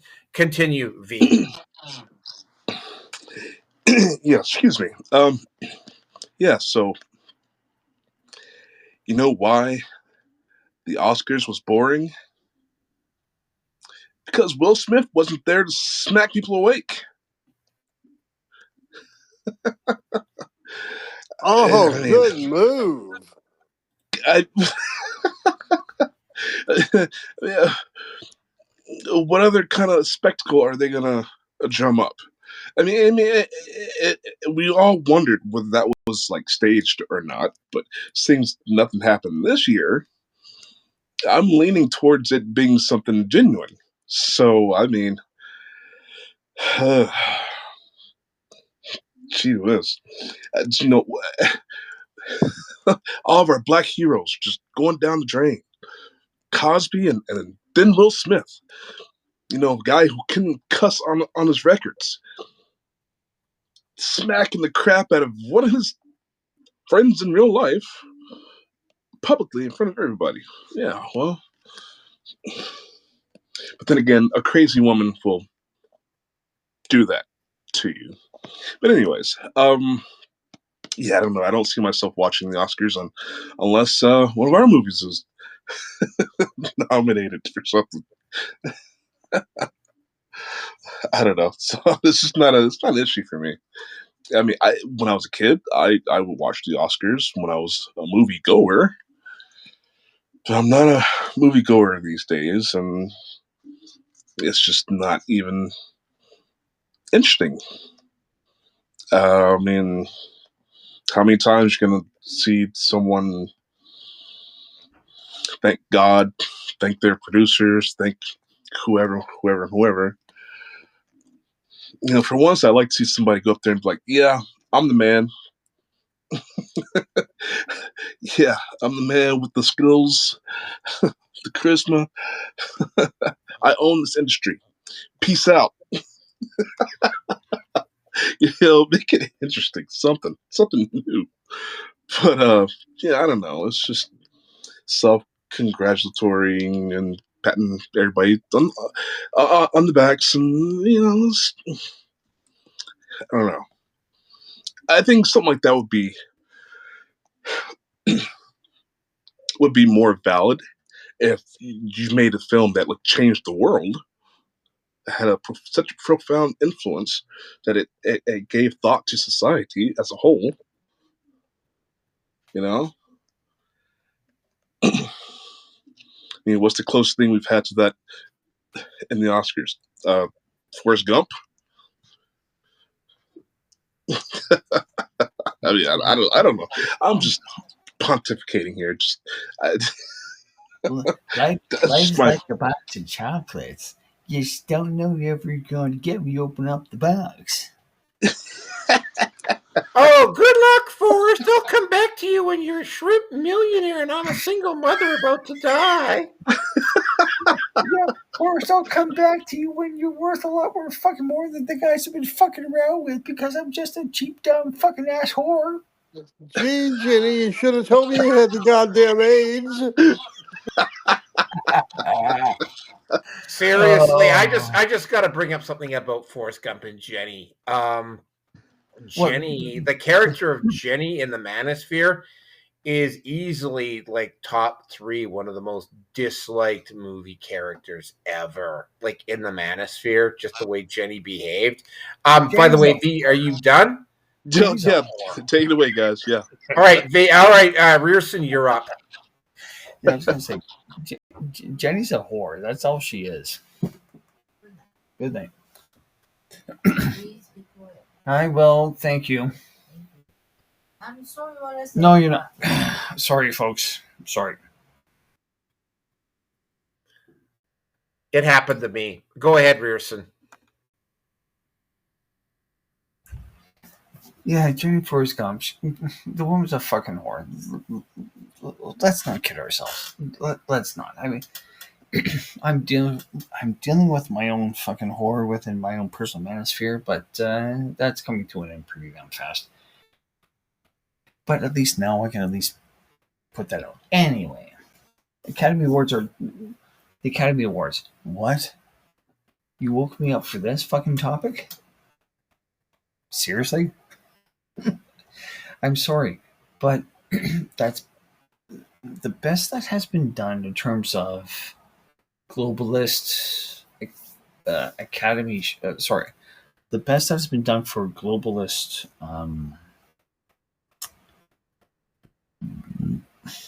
award shows. Once again, the Golden Globes with Ricky Gervais, and he was basically telling the whole pedophile network. Epstein didn't kill himself, and you're all going to jail, and you know what? I don't fucking care. So, after that reference point to everything else that has been going on, oh fuck, that's one of the Democrats that was doing that really pathetic fighting stance, right? Yeah, that's who that is on the left. Choose your fighter. Yeah. Yeah, you know what? The only way she's gonna win is on her knees with a dick in her mouth. No fucks to give because I have no more fucks to give. Well, what?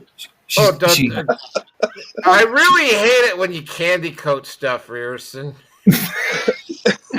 Well, I'm sorry, but she has a relatively tight body. She's got a decent face for now, and she's got maybe a C cup set of titties.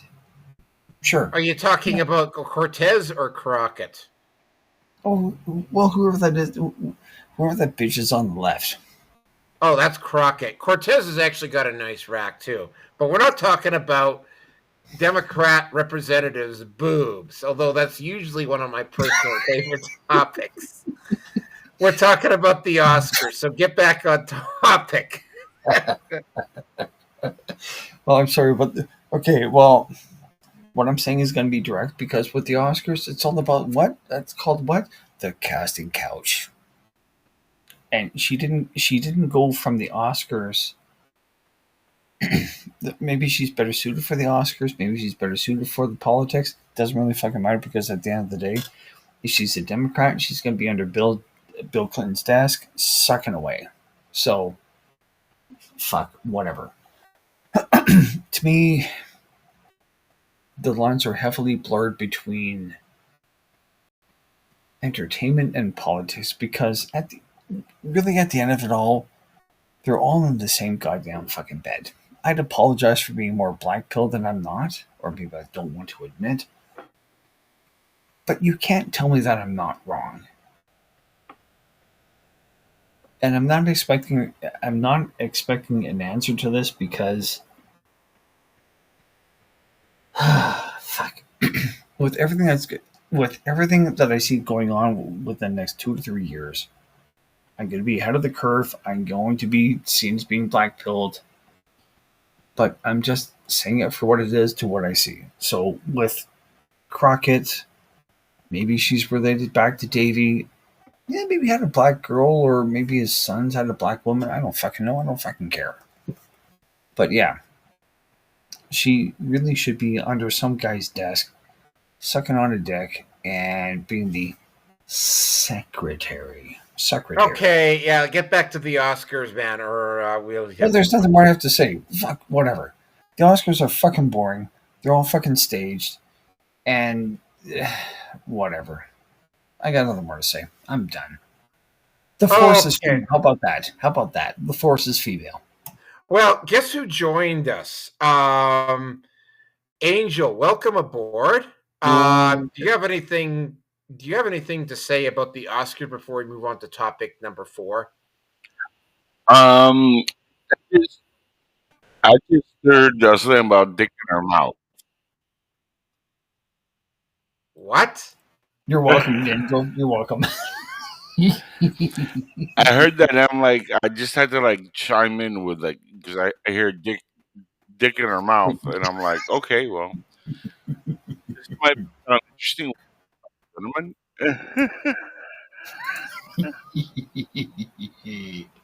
No fucks to give, folks. No fucks to give.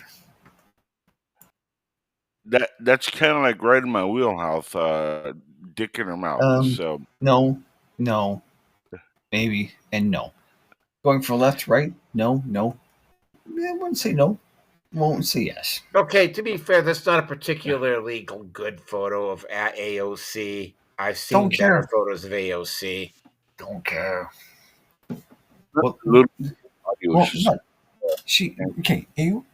has to do better. And I'll continue this. AOC has to do better. Women are all about the look, the presence. You have to look. Never mind. Okay, are you done, Angel? Can we move on to the next topic? Angel? Moving on. All right, moving on. All right, let me just timestamp this first of all. Oh, topic number 4. Yeah, hold on a second. Now, Trump has gone on the record, and he was really, really harsh with Zelensky, and we talked about that particular issue on the last episode of RPN. What ended up, and I think what really disgusted me is that various Western European leaders and Justin Trudeau specifically flew to Europe, and they all just sniveled themselves at Zelensky. France and Britain specifically said that they were willing to send troops into the Ukraine to continue the war. Basically, they were doing everything in their power to try to sabotage Trump's peace attempts between Ukraine and Russia. Here's the thing about sending French and British, well, it's specifically sending British troops into the Ukraine. Now, there's this, and we all know about this. There's this organization known as NATO, and an attack on one of those nations will trigger the others to come to the defense. So if Russian forces attack British and indirectly French troops in Ukraine, that would trigger NATO, and that would force Trump to have to come to the support of NATO and continue the war in Ukraine, regardless of whatever situation he had been working out with Putin. And by the way, the story about Trump being Putin's puppet is like, first of all, Putin does not have that big of a strategic reach. Putin has actually been getting, well, again, probably because Trump has actually been talking to Putin, which if you remember the Tucker Carlson Vladimir Putin interview, Putin was actually saying, it's like, I haven't heard anything from the Biden administration at all. Like nothing. Like they weren't talking to him at all. Apparently, the Trump team has been talking quite extensively with Putin. The only reason I can see this continuing is that there's the military industrial complex is making money hand over fist. They're also potentially using Ukraine, and it's not just Zelensky himself that's profiting from selling these weapons off on the black market. I suspect that there are probably arms dealers in the West and in the United States that are also benefiting from selling these weapons off and also using it as a conduit for probably narcotics and other illegal stuff. Oh, and need I say that Ukraine is actually the epicenter of human trafficking in Europe as well. So there's also that. So there's a lot of dark money being funneled through the Ukraine, and the fact that and we've also discussed this because we talked about this on RPN. The fact that the Liberal Party and probably indirectly Justin Trudeau were potentially indirectly benefiting from the wide open border and all the fentanyl that was coming across the border from Canada into the United States, which is why they started screaming so much when Donald Trump asked them to seal up their borders, because they were basically cutting off the money supply to some very corrupt individuals in Canada. But yeah, they want, and here's the thing, I have to keep saying this. Russia is a nuclear power. A war with Russia will end badly for everybody. If the Russians start to lose, they will launch their nuclear arsenal against the West, and the West will be forced to respond and launch their nuclear arsenal against Russia. Everybody fucking dies. Let me say that again. Everybody fucking dies. And it's like, you don't accuse me of being hyperbolic or melodramatic about this. I remember as a kid, like Helen Caldicott, she actually lives in Canada, and she made a documentary about nuclear war and what would happen in nuclear war. And it was called If You Love This Planet. And she clearly spells out. By the way, I have posted up If You Love This Planet on all of my video feeds. It's there. It's also up on YouTube as well, which demonstrates quite clearly what would happen. And I've actually had one individual actually say, well, the Russians wouldn't be able to launch 90% of their weapons. But to quote Rierson here, it's sort of like, oh, okay, so everybody dies 4 times over, not 40 times over. I'm sure we're all really basically reassured of that. That's what you're doing by continuing this war.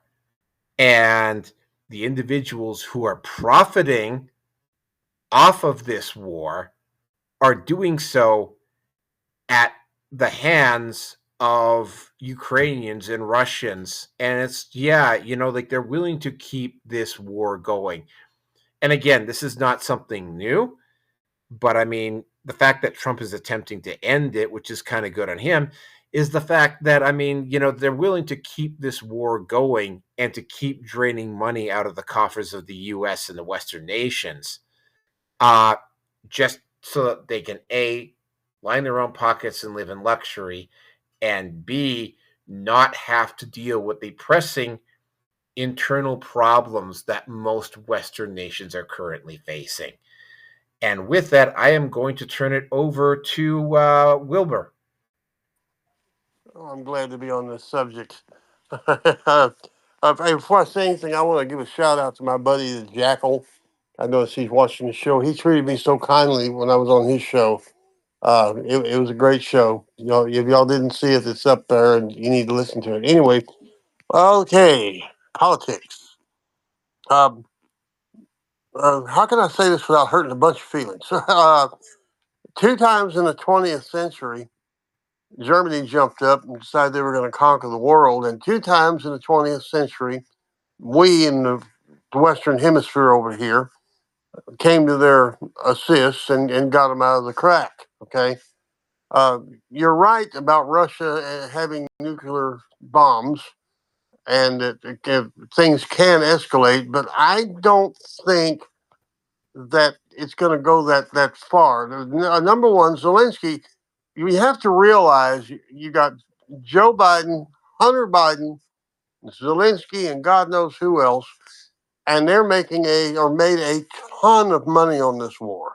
Okay, a nondescript little country that means absolutely nothing to anybody except the people who are in it.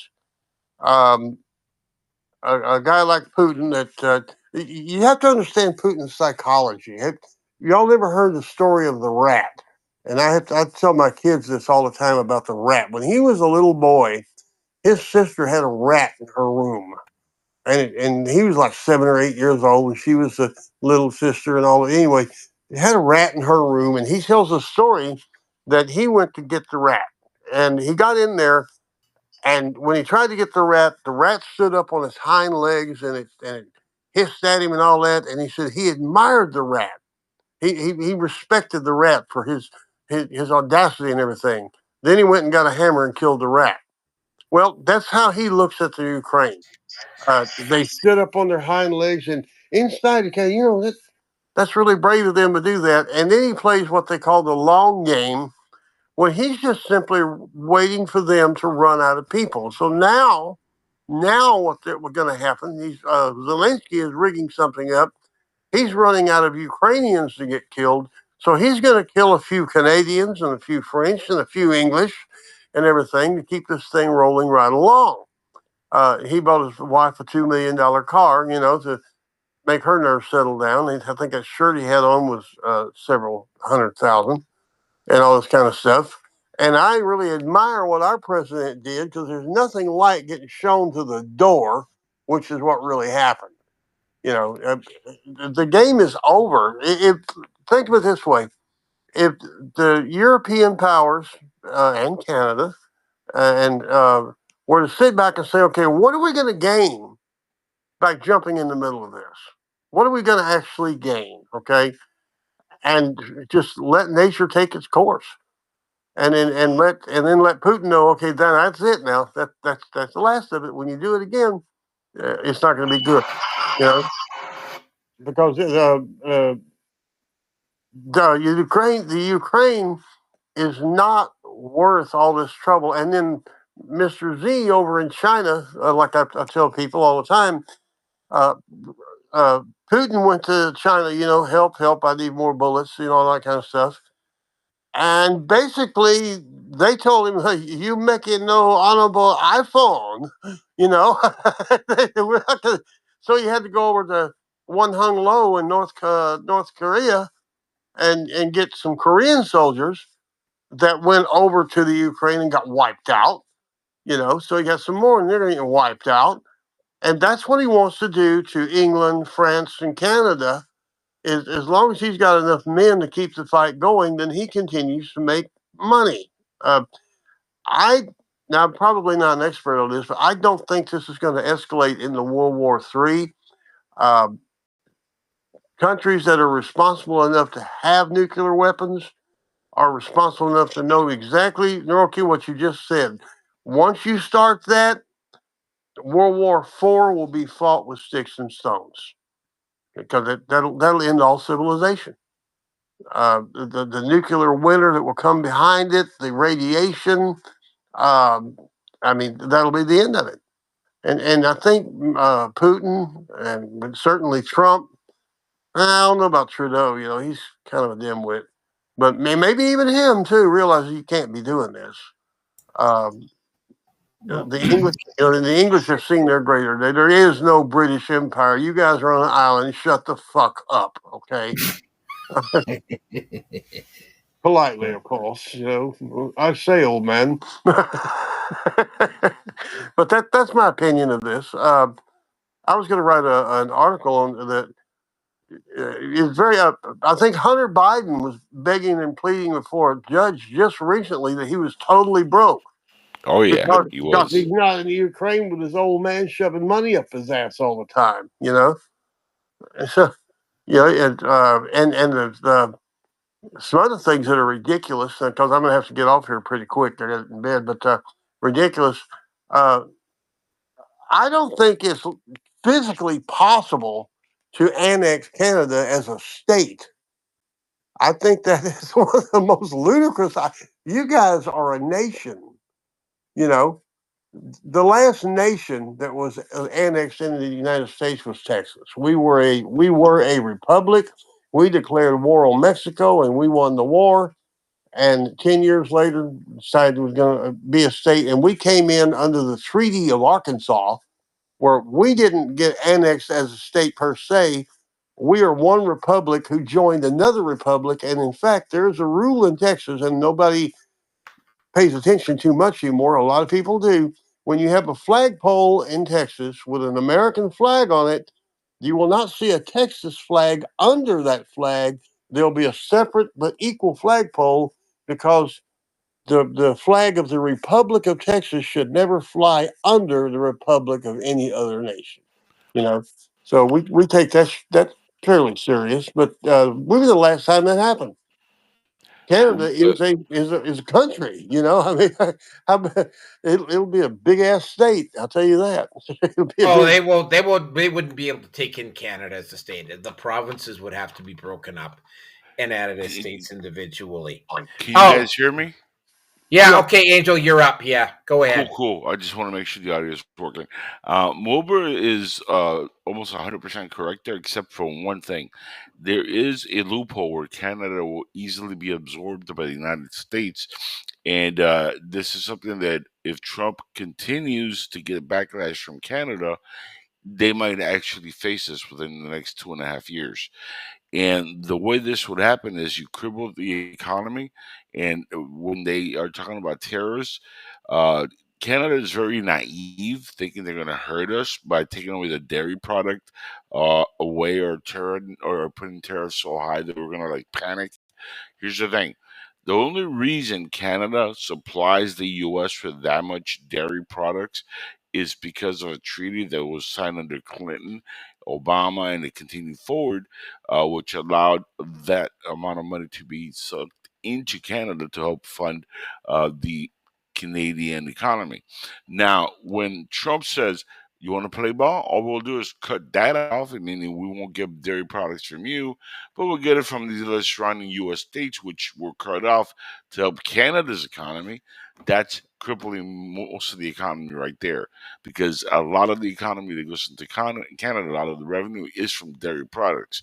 Other avenues, just continue to tariff anything or stop using the products of other little small things, and you completely cripple Canada within a year and a half, to the point that the U.S., all they have to do is swoop in, and they'll easily be able to absorb Canada.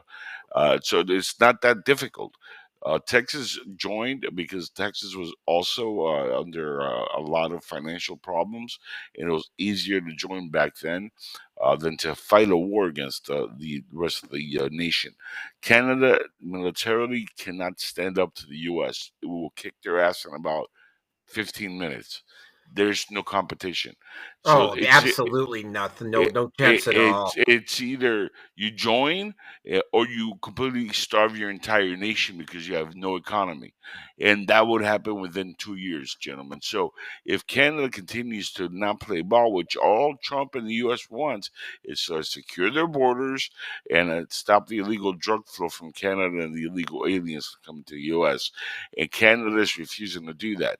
Now, if they want to play hardball, all we got to do is cripple the economy, and I already laid out the very first thing they're going to do is the dairy products. That right there takes 30% of the economy away from Canada. Can you imagine if 30% of the economy in Canada is gone within about 2 months? Just think about the hardship in the economy in Canada. They'll be destroyed within the end of the year, of this year. Okay, there will be no way for them to come back. And again, if they want to spark up militarily, I'll give it about maybe again 15 hours, maybe 24 hours before we take over. I mean, it'll be a mopping of the floor worse than Kamala versus Trump. Okay, this would be like a Tyson in his prime versus a chump that like lasted 15 seconds in the ring. Okay, it'll be over before you can blink an eye, and the Canadian flag will be taken over by the American flag, and yeah, it'll be just constructed into different states or whatever, or different cities. But Canada will be one giant state, and it'll have a bunch of cities in it, and that would be Canada. Because remember, Canada, as it is right now, there's a lot of ice parts in Canada. Meaning, there's little parts that people actually live in. The main cities are what Toronto, Quebec, Montreal, places like that. Those are the big areas, right? The most probably inhabited areas. Other than that, you have a lot of land, you have a lot of ice area. So it's not like you have the military or resources to fight back. So don't think it'll be too difficult. Oh, Oh, I'm God. pretty sure it wouldn't get that far. It's Yeah. not, because they're gonna cower down like always. This is the thing. This is the art of the deal. This is why Trump is so great. And speaking of Putin and all these other guys, the difference is Putin makes his maneuvers when he's militarily able to, but once it starts to become a deal. You notice he didn't do anything when Trump was in office. Why? Because Trump, when he says, "Hey, you make a move, I'm gonna blow you and your entire family off the map of the earth," these people know he means it. When somebody like Joe Biden says it, they laugh at him. So it's a big difference. It's called, having power just by the presence of the person there. Putin respects Trump, but at the same time, when you're a deal maker, you have to respect even your enemy and understand that they're smart. When Trump says, "Yeah, Xi Jinping and China and Putin are smart people," they're not dummies. They don't get to where they are by being stupid. They're evil, but they're highly intelligent people. And when you're a business person, you got to treat them like that. You can't just go in there and be like, "Oh, well, I'm going to blow you away, man, because you're evil." No, you got to go in there and strategize, know how to like deal with these people on a political stage, because at the end of the day, you take them out, the next guy's going to be the same or worse, because this is an institution you're dealing with. You're not dealing with one person. You think you take Putin out, the next guy coming in is going to be better than Putin? It's going to be the same shit. So if you're going to deal with the same shit, might as well deal with the guy in there now and make a deal with the people in power to get them to stop the shenanigans, to stop the bullshit. But if you don't do that strategically as a deal maker, you continue the war, you continue the bullshit, you continue the nonsense, and you continue people dying. That's why when they asked Trump a while back, "What do you want? Do you want Ukraine or do you want Russia to win?" And all he said was, "I just want people to stop dying. There's no need for war. We can come to an agreement."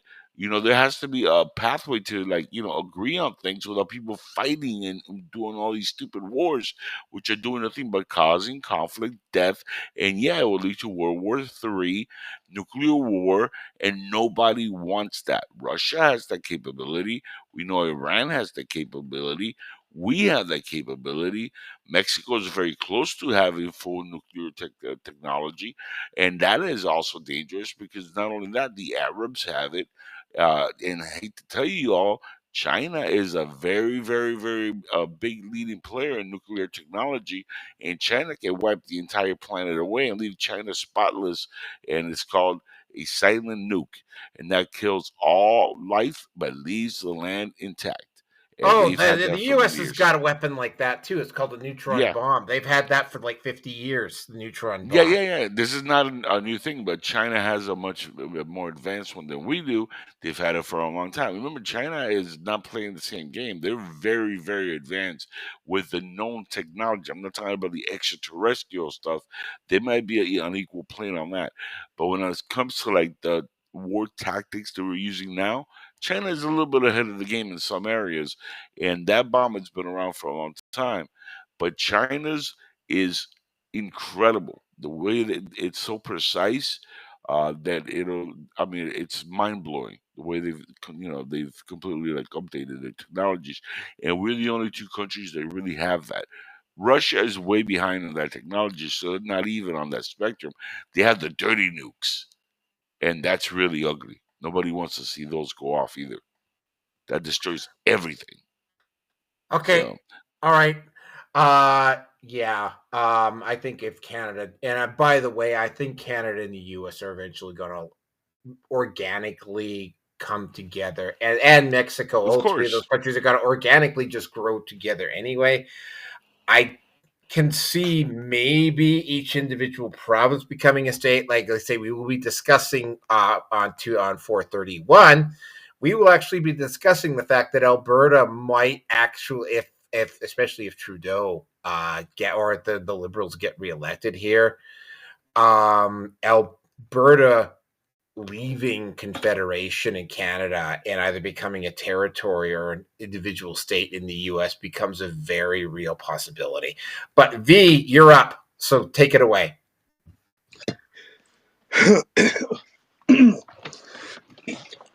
Oh boy. You guys, so many points, so much information that I forgot the topic.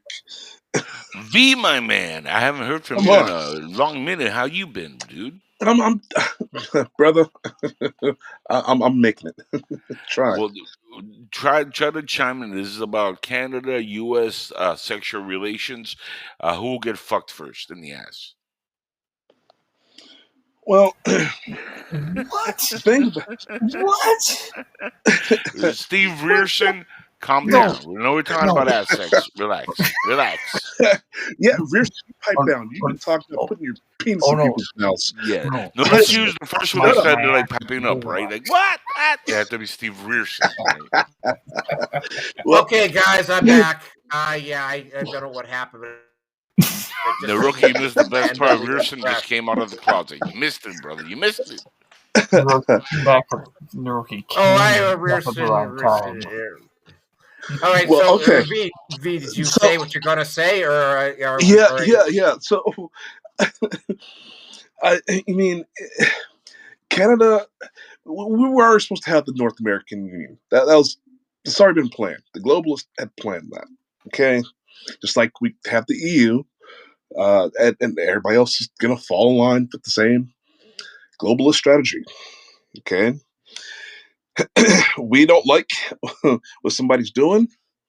Well, we're just gonna send the CIA over there and find some loophole to get some politician into power that we want so that we can manipulate them, or we just force some country to take some ridiculous amount of money from us and be forever indebted to us. We've seen the stuff, Saddam and et cetera, et cetera, et cetera. So if it's the desire, if this is a real thing that we are going to take on a piece of Canada, Well, we Which can is do it. it's Europe and Canada basically backing Zelensky to keep the war going and And, undermining Trump's attempt to broker a peace deal. That's what this is about. well,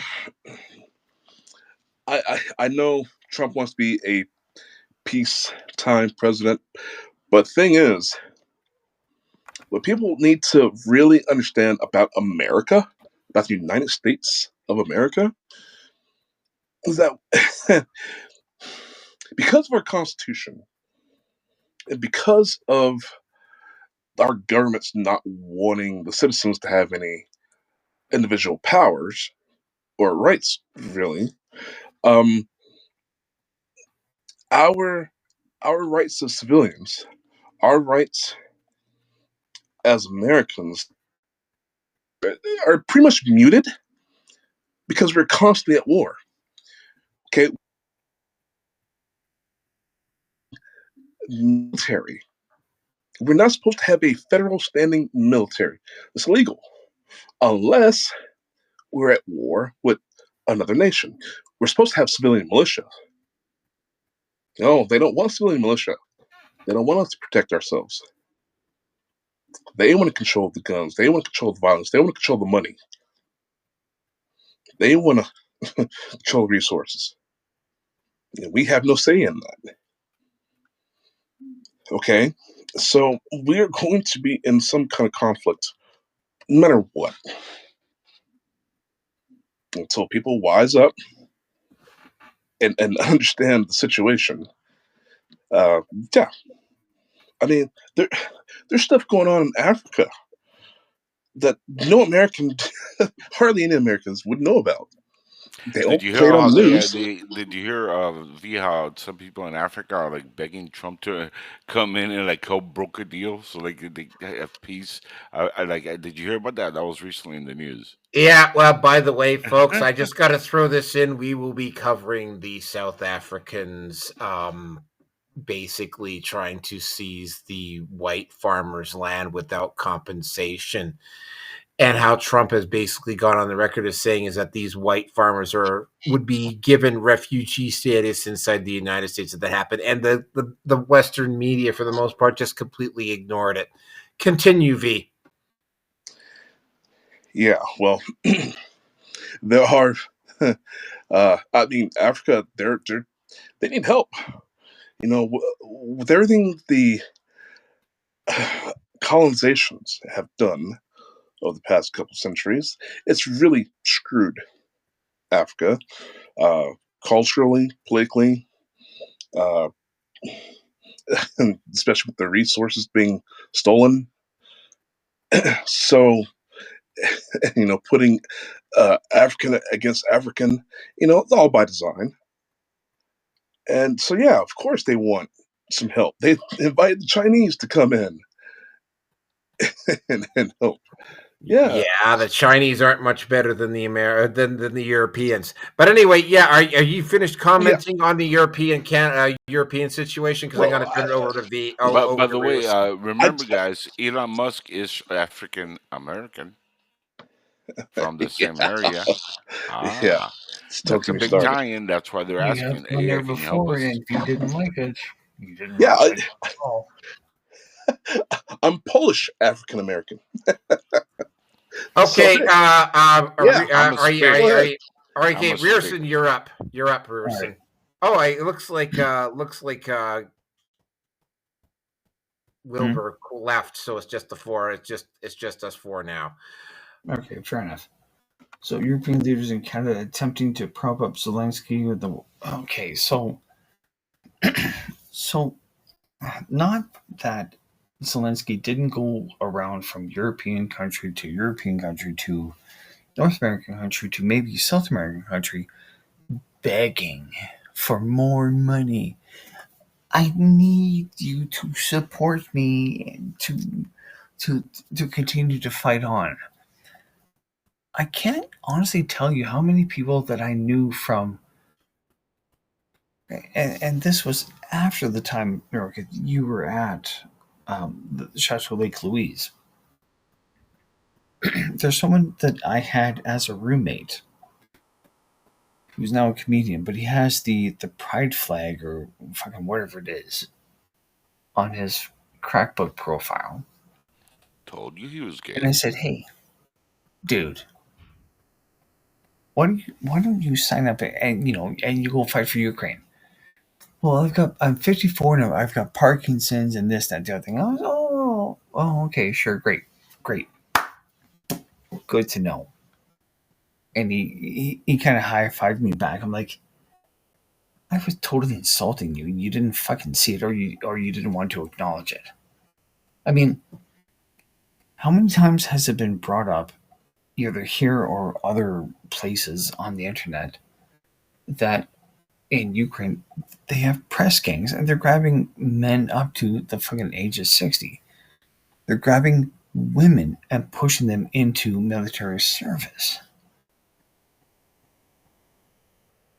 I'm sorry, but at the end of the day, I remember when the Donbass region of Ukraine, which was at the time, and it still is, which was predominantly Russian-speaking Ukrainians who, shall we say, identified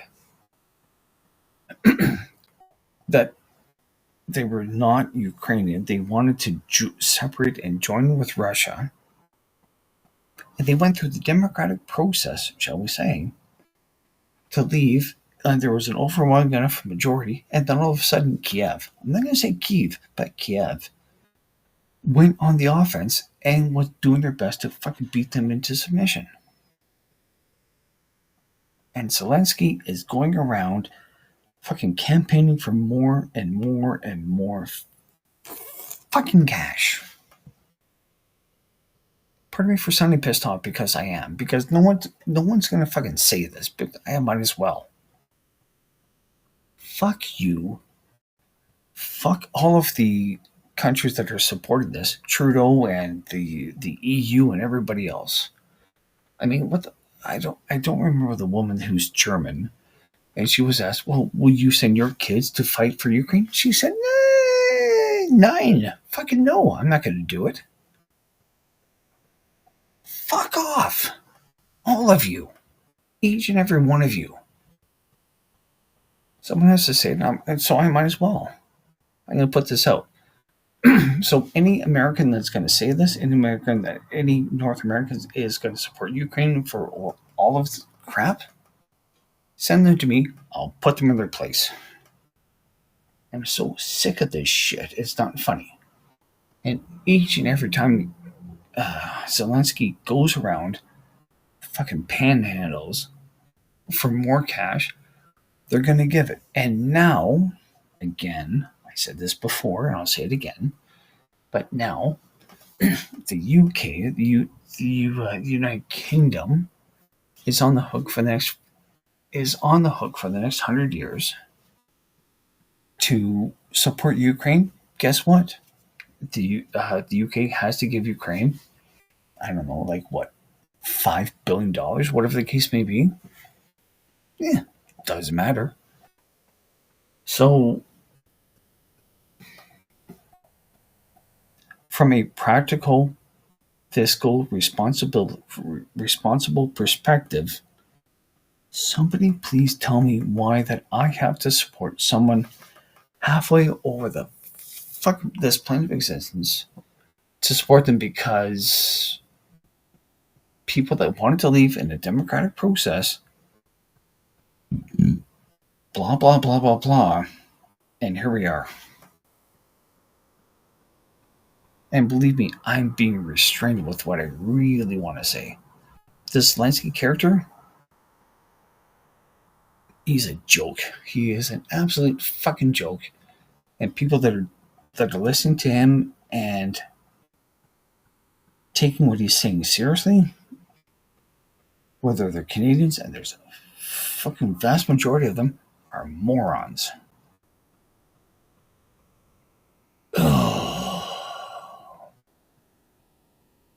I'm just going to end it like that. Norky, take it away.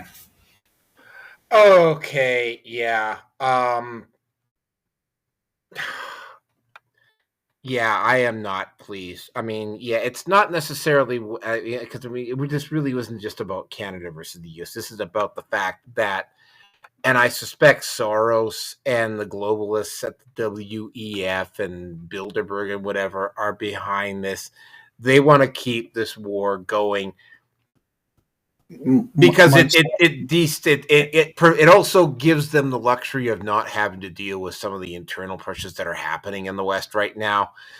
And Okay. every single one of the states in the West, and actually the world for that matter, is going to have to do the same thing that Javier Milei is doing in Argentina and what Trump is starting to do in the United States, which they're going to have to go in and they're going to have to fucking clean house. They don't want that to happen. They want to literally drain the fucking accounts dry if it's humanly possible. And keeping the war going in the Ukraine does exactly that. And, anything else at this point is not really up for discussion. Let's move on to the next topic, because the next topic is a really interesting one. Hold on a second here. Let me just timestamp it. Okay, so among the things that Trump said right at the very start was that any students, especially any foreign students, that engage in violent activities or counter-American activities or whatever. And specifically, I mean, he did specifically run block for the Israelis and the Jews, but any university that allows it to happen or any students that participate in such an event, the students there were going to be sent. We're going to lose their student visas and we're going to send home.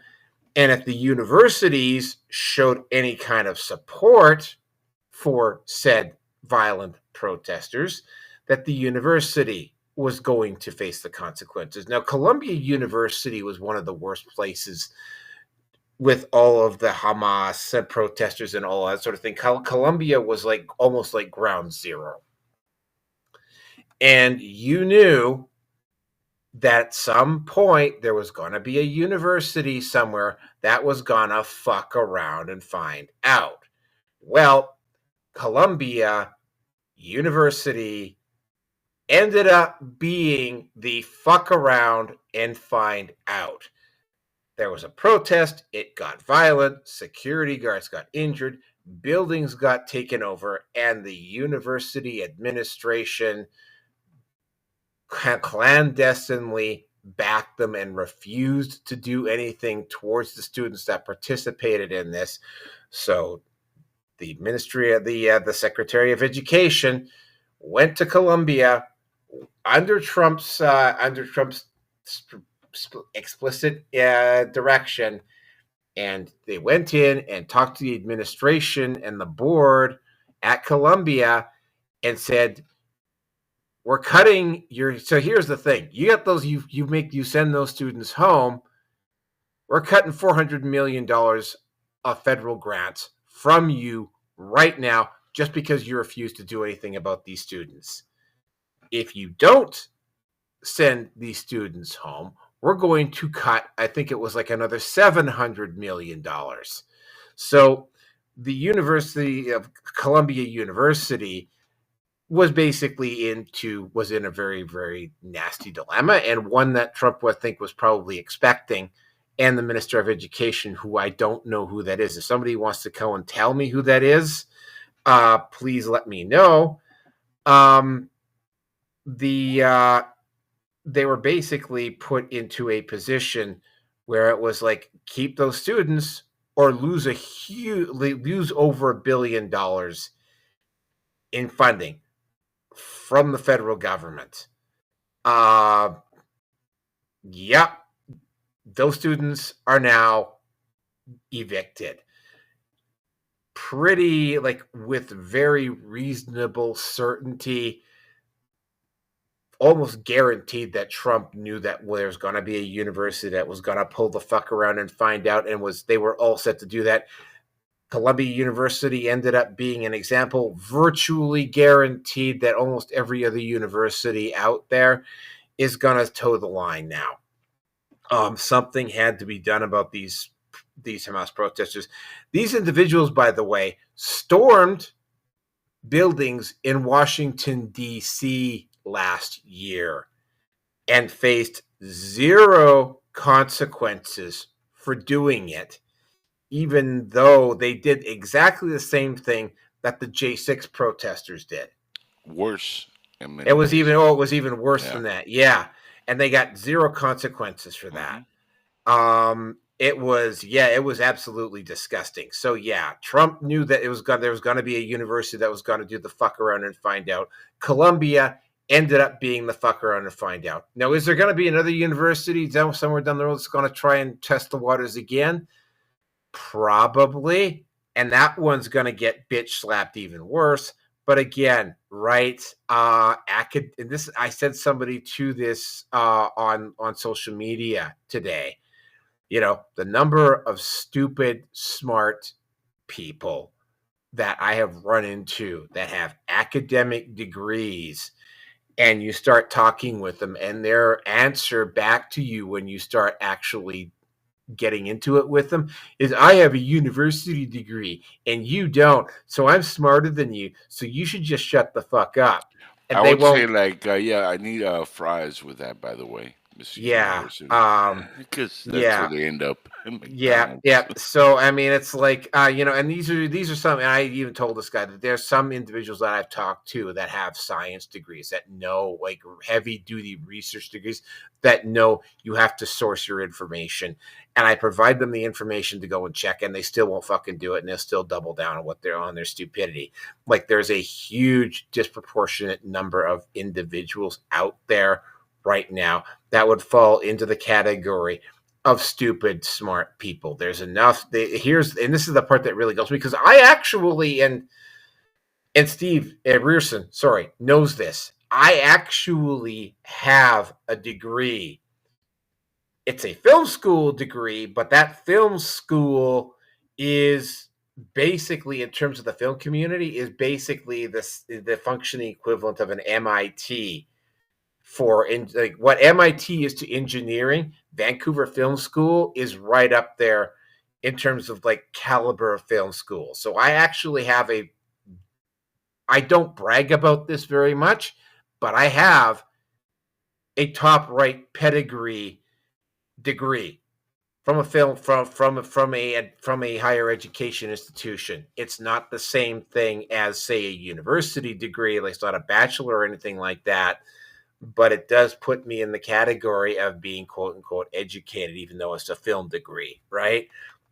And by the way, if a film degree doesn't mean anything, then maybe you'd like to explain why so many universities have film departments and actually have film degrees.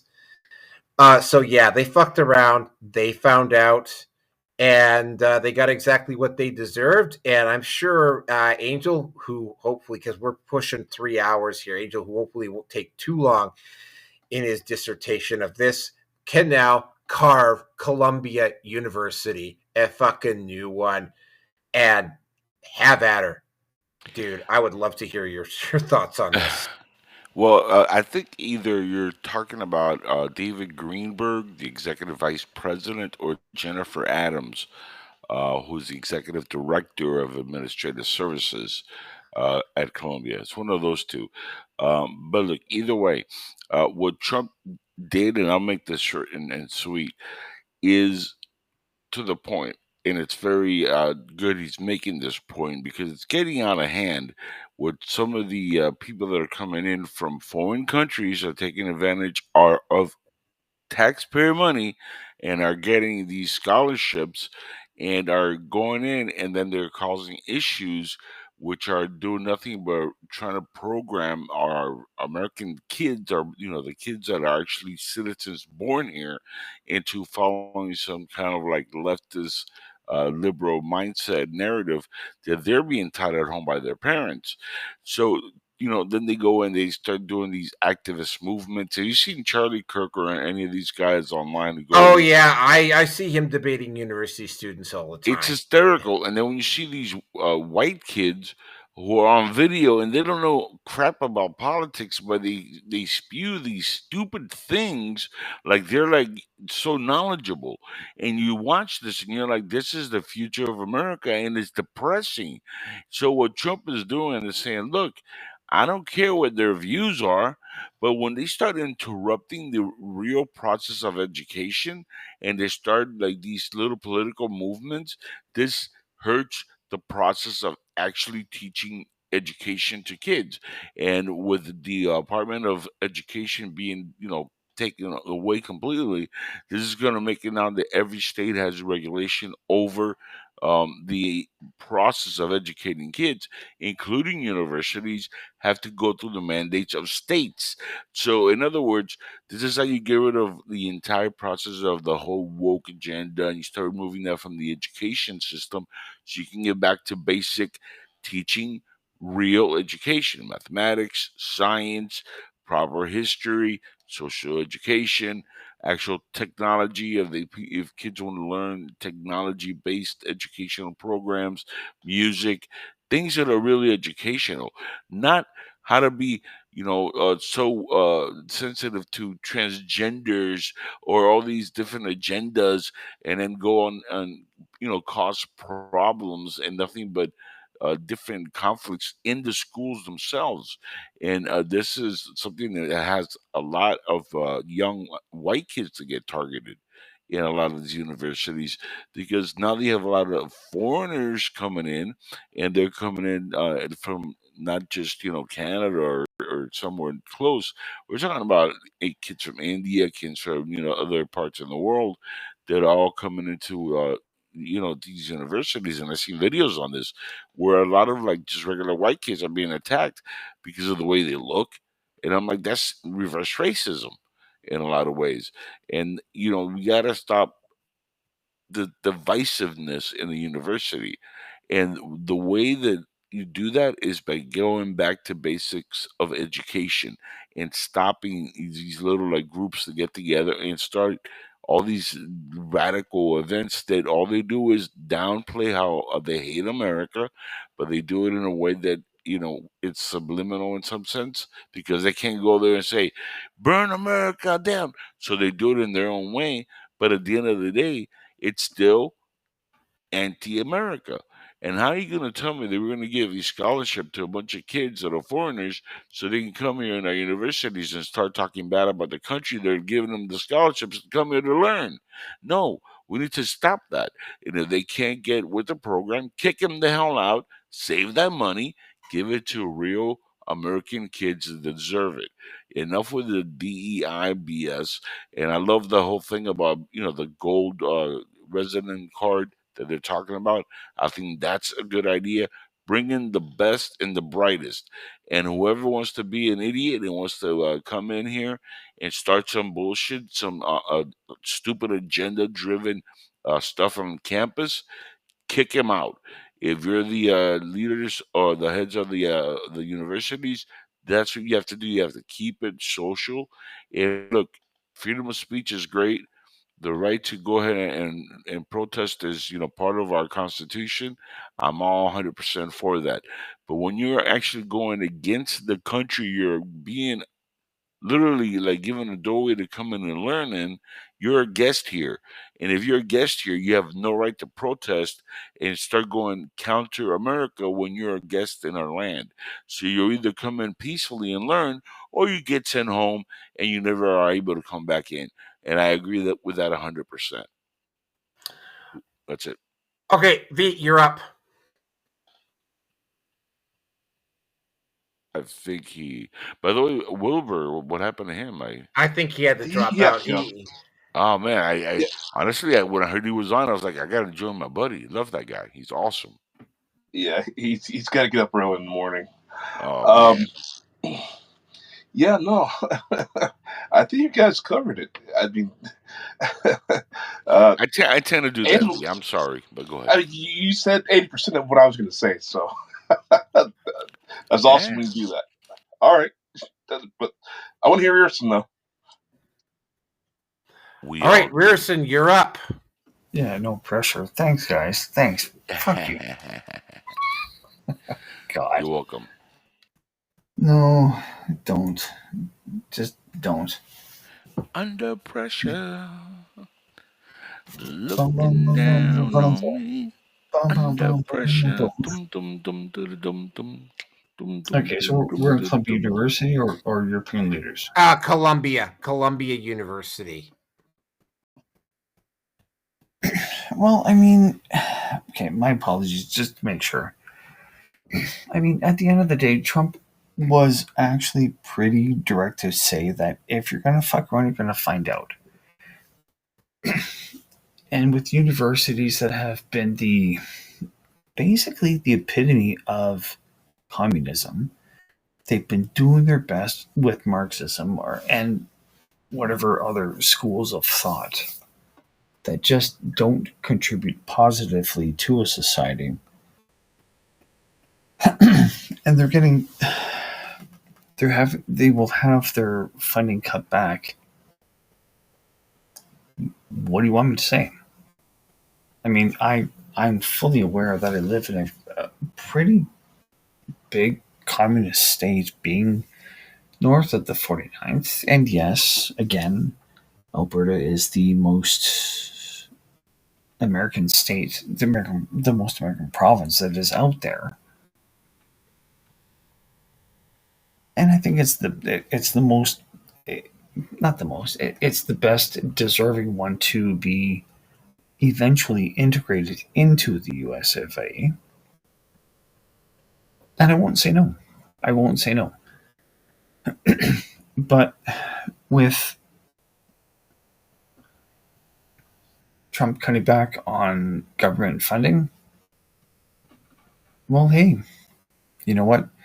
If Obama and Biden and the rhinos will be happy to give that shit out to support the what will become now the undermining of American society, then you know what? Why can it not be rolled back and to basically say, well, this is what we want. This is what we want you to do. And if you're not going to do it, then you're not going to get any more funding. I mean, fuck. Again, up here in Canada, I remember back in late 2018 when Trudeau was announcing that there was going to be the fortification, the funding of, shall we say, quote, independent media or small media within Canada to promote Canadian journalism. I'm sorry, but at what point do you, as the person giving out the cash, will not, and you will not, cannot impose your views on as to what is and what is not acceptable for what the media is going to report on? And it was $600 million, rounded up. And the Rogan have talked about this before, and we've talked about it, more than a couple of times. And I'm trying not to make this a case of Canada versus the US because I don't. In this whole ideological, I can't call it fighting, but this whole idiocracy. Who has the most amount of trained SEALs that are going to go up and stand up and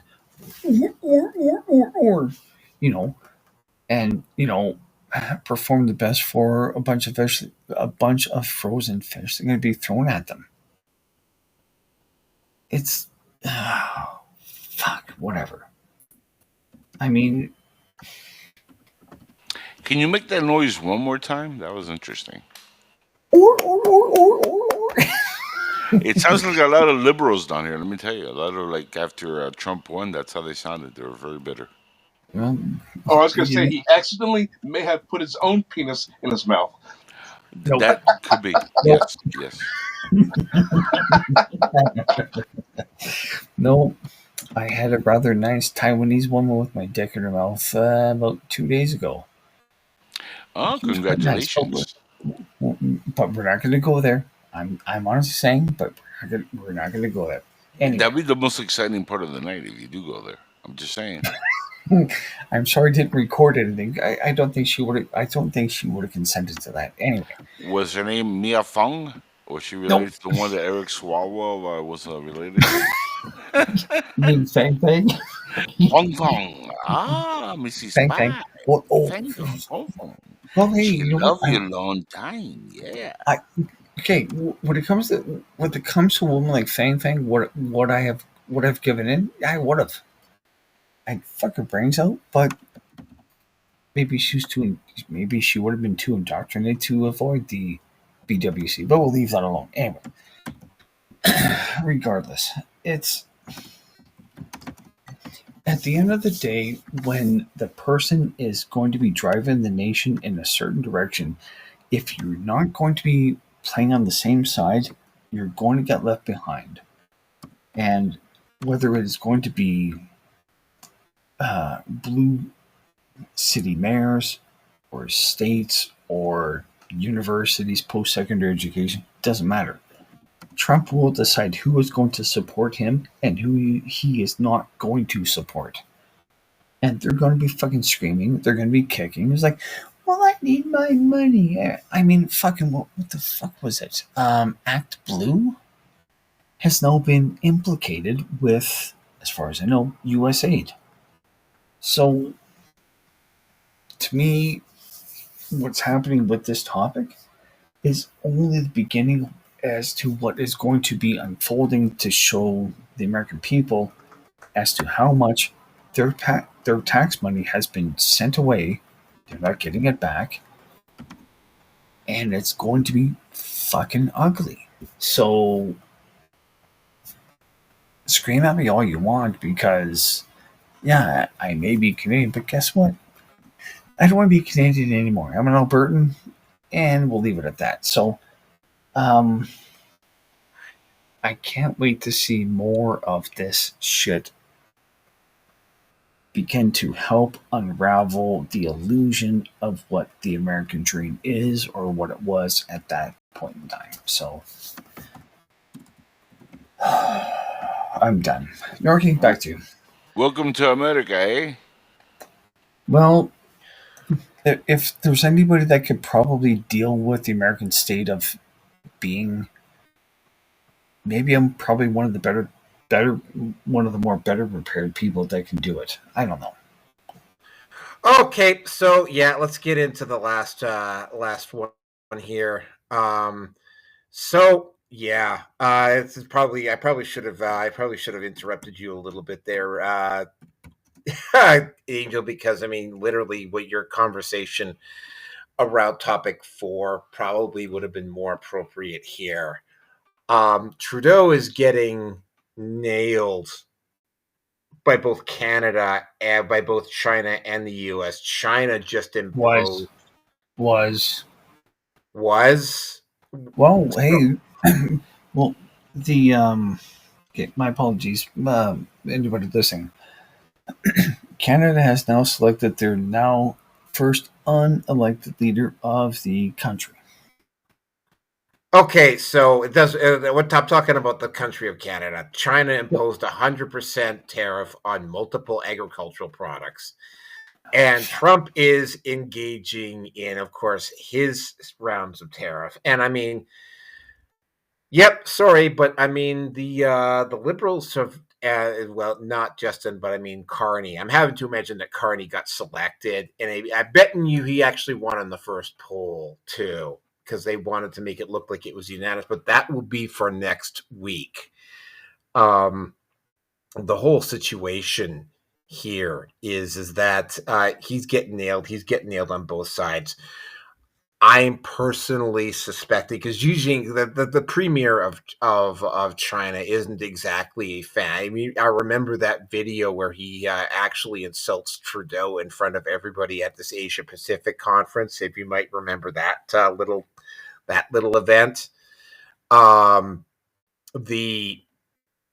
whole thing is that I think China is, and I really cannot just dismiss this out of hand. China is seeing a potential possibility here of being able to make, for instance, they would love nothing more than to grab a port of their own on the west coast of North America. Vancouver would be a perfect choice for them. So what they're basically doing here is that they're seeing the possibility, and they know this because they've got spies all over Canada at this point, and in the US, by the way. But in Canada, they know that Canada is literally teetering on the edge of literally breaking apart. So China is jumping in, and they're also hitting Canada. And again, of course, Carney, again, right, if the Liberals get reelected in this election, and by the way, I'm still going to hold to my new prediction that they're going to try to call this election in April, just because they need to do it before all of the rage about the carbon tax kicks in. Anything other than a conservative majority in Canada is going to end up in an absolute Canada is not going to survive.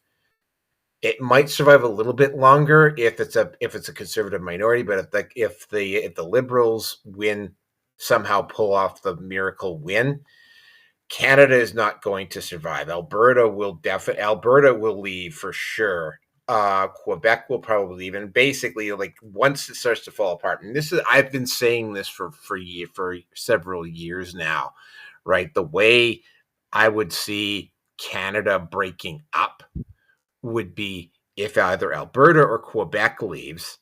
If Quebec leaves, then the Atlantic provinces would petition to join the U.S.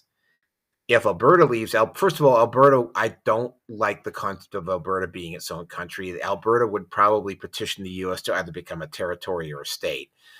That would leave BC geographically isolated. The Chinese would be in there like white on rice, and they would probably start to foment a separatist movement in British Columbia. The United States would probably have to step in there to make sure that British Columbia didn't end up turning into a Chinese fucking protectorate. Because trust me, and I've had to point this out to a number of people, like, don't get fooled. The Chinese government has absolutely no concept of human rights. There's like literally no forward momentum. Basically, the stratus, the society level that you were born on in China is the one that you stay at. Like, there is no upward mobility in Chinese society. That would be unacceptable to people in North America. But yeah, China would make a very big push to try to grab this. We would specifically be targeting the port in Vancouver and the resources in British Columbia. And I'm originally from BC, and I've got literally more than half my family in British Columbia, and I don't want to see that happen, which is kind of why I'm still on the fence about Alberta leaving. But basically what would have to happen is, the U.S. would have to basically step in, and they would have to probably admit BC. By the way, BC would be considered a purple state. It's not a red state. BC is a purple state. And I say it's a purple state because the lower mainland is solid, in the south part of in Vancouver Island are solidly blue, but the interior is definitely red. So BC would be a purple state. So it would be something, and of course, right, once that happens, again, Saskatchewan, Manitoba, Ontario, like if Quebec leaves, then the Atlantic provinces would petition to join the U.S. And basically, Canada would be just basically left as just a rump at that point. So yeah, they are not. It's not looking particularly. it's not looking particularly good right now for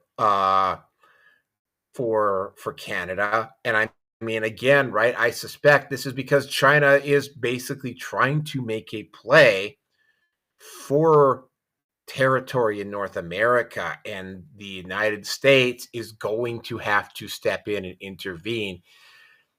In particular, if the Liberals end up winning this next election, and let's not kid ourselves, that is a very real possibility. And again, right, I've said this, it's been said before, Trump is going to Trump is trying to switch over from an income tax based system to a tariff based system, which is why he's instituting these tariffs in the first place anyway. But yeah, you know, China is smelling blood in the water when it comes to Canada, which is why they have decided to do this, why they've done this. And again, of course, when it comes to the United States, well, the Trudeau and the Liberals have done this to themselves. And again, Angel, you kind of talked yourself out about this topic on topic number 4. But yeah, if you want to add something, now's your chance. Well, what I'll add is while China wants to make a play here, you got to understand this is why before that ever is executed, the U.S. would already have taken over Canada at that point. There's no way the U.S., especially in the next 3 years or 4 years with Trump, are going to allow China to move in and take over land right on top of the U.S. It's just not going to happen.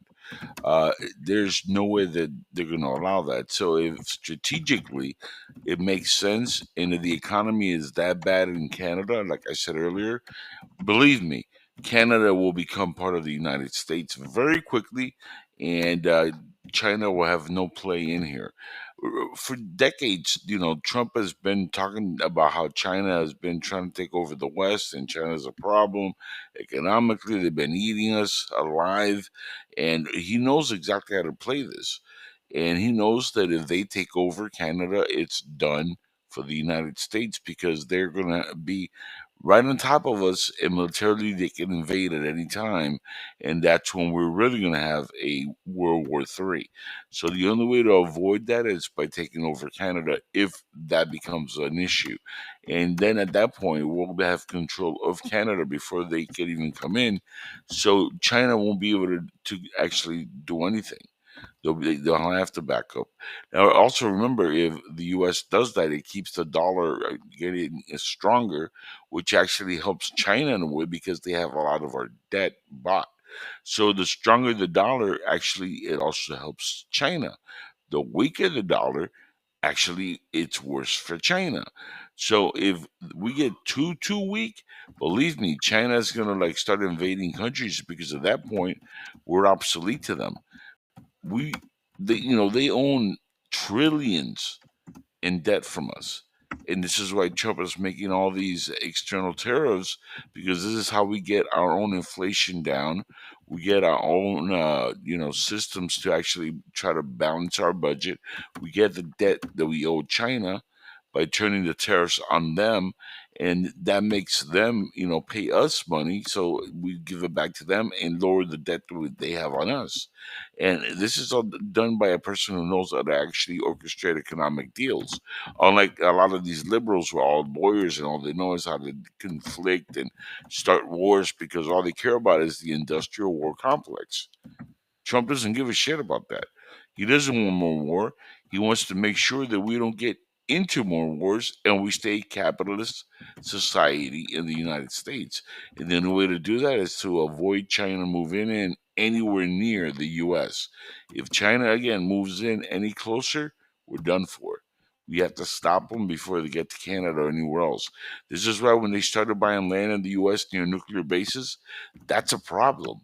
And that's why they're stopping that. And they're I think, and they're investigating that to have a lot of those lands taken away from the people that bought them that are all Chinese CCP, probably spies. And you cannot have that in our country. I'm sorry.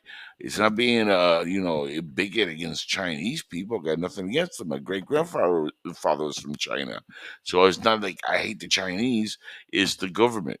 The government is evil, it's corrupt, and guess what? They don't play around.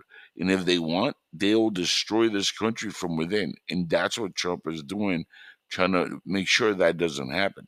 This is another reason why I think it's going to be a very long time before the U.S. has a democratic elected president, because all these fools are aligned with China all the way, and with communism and all this crap, and it's already been proven. The veil's dropped. Americans are seeing it, and they're seeing it every day. Look at all the policies they actually put in play. When you hear people like Bernie Sanders talk about Trump, just remember one thing: Bernie Sanders actually honeymooned in the USSR. He's a communist. What is China? A communist country. So you can't take what any liberal in America says as something good, because they're all in communist mindsets. And that's all I had to add. Man, you are on a roll, man. That's what I do, bro. Like, this is That's exactly where I was going to take it as well. I'm not even scripted. This is off the top of the mental, because I'm mental. By the way, this is the Jackal. Yeah, I mean, that's exactly where I was going too. Yeah.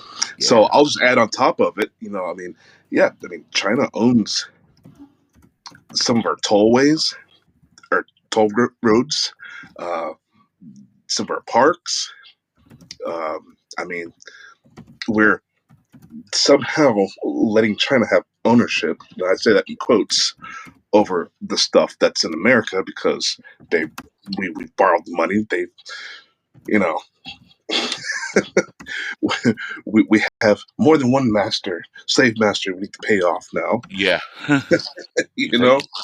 Which, by the way, the tolls, you're absolutely right. And that's a problem, because they're getting intel right off of that. And people ask, well, how? They get your tags, and that gives them a lot of intel. Oh, yeah. Yeah. And they have the cameras, So, I think they kind of experimented with us for a while there. Yeah, we are their guinea pigs. You're absolutely right. So, yeah, everything you said on top of that, man, that's a lot. Remember, COVID came from where? China. China. The Kung Flu virus. China. The Kung Flu virus. It kind of came through Winnipeg. Winnipeg, is that another euphemism of you placing your penis in someone's mouth? Whoa, hey now, brown cow. What are you? No. Where did that come from? Jesus, even I don't go that low on poor Rearsome over here. But it's a good question, though. I will give you that's a good question. I will get to that when I have a chance to talk. Anyway.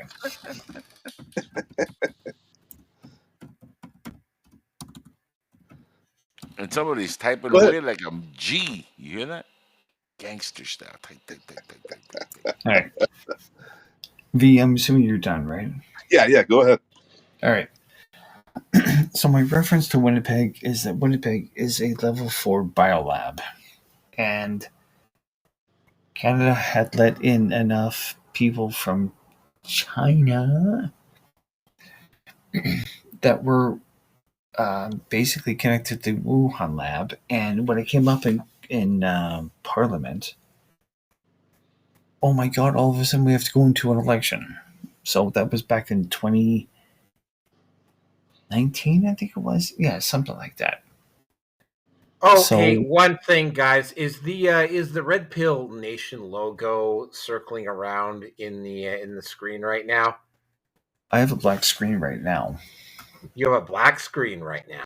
Racist. Yep. What? Well, what? Do you want me to make my face white? Why couldn't it be a clear screen, huh? No. What? No, The Red Pill Nation just came it's up. totally Yeah, I black. know. That's because I went to the photo. I was talking. I had a video loaded. It was like the Red Pill Nation orbit. It was my opening photo. It was my opener when I was editing.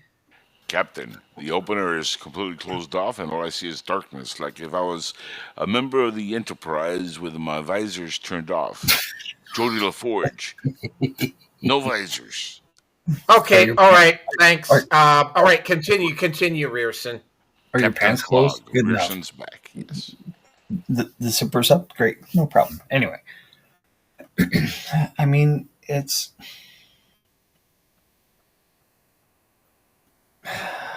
I've been And the saying red this. pill is back. I see the logo. Yep, I see that too. I mean, at the end of the day, Canada is fucked no matter what it does. I mean, I've looked into this, and I've looked into it with AI, and I'm leaning more towards Twitter's AI versus anybody else because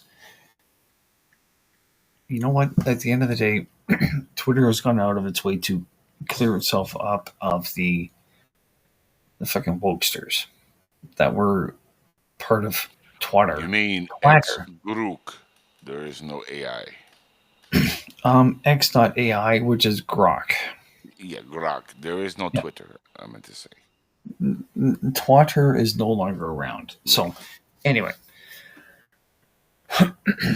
I mean, like I said, at the end of the day, Canada is screwed no matter what it does. Back in 2012, Stephen Harper, who was the PM of Canada at the time, had met with, I don't remember the Chinese president.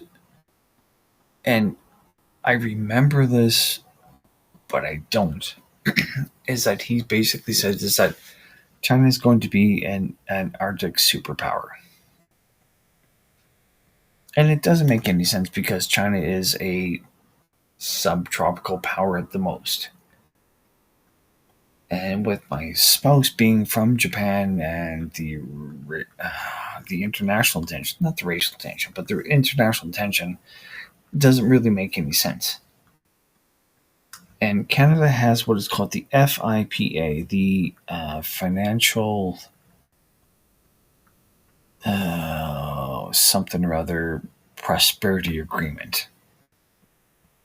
And it's really fucking messed up. It really is. And if China has an issue with what Canada is going to do, they will take it to a private court. A court system that Naoki and I cannot see, that Trump might not be able to see, much less anybody else. And it is so screwed up. It's not funny. So if I am going to be talking about Trump taking over Canada as a territory, and then maybe Alberta and Saskatchewan, and maybe the territories above Alberta will be integrated, you know what? I'm all for it because I can see the bigger picture as to what's going on. But for me to not display my intelligence, but to show off my critical thinking and try to show off the longer term implications of what I see happening later on down the road. The FIPA between Canada and China is good for 35 years, and there's another 14 years between Canada and China, but there are going to be individuals that are going to be represented, most likely with the CPP. They can continue the shit on. So if Canada is going to be getting screwed over by China, you know what? Just fuck it. Balls to the wall.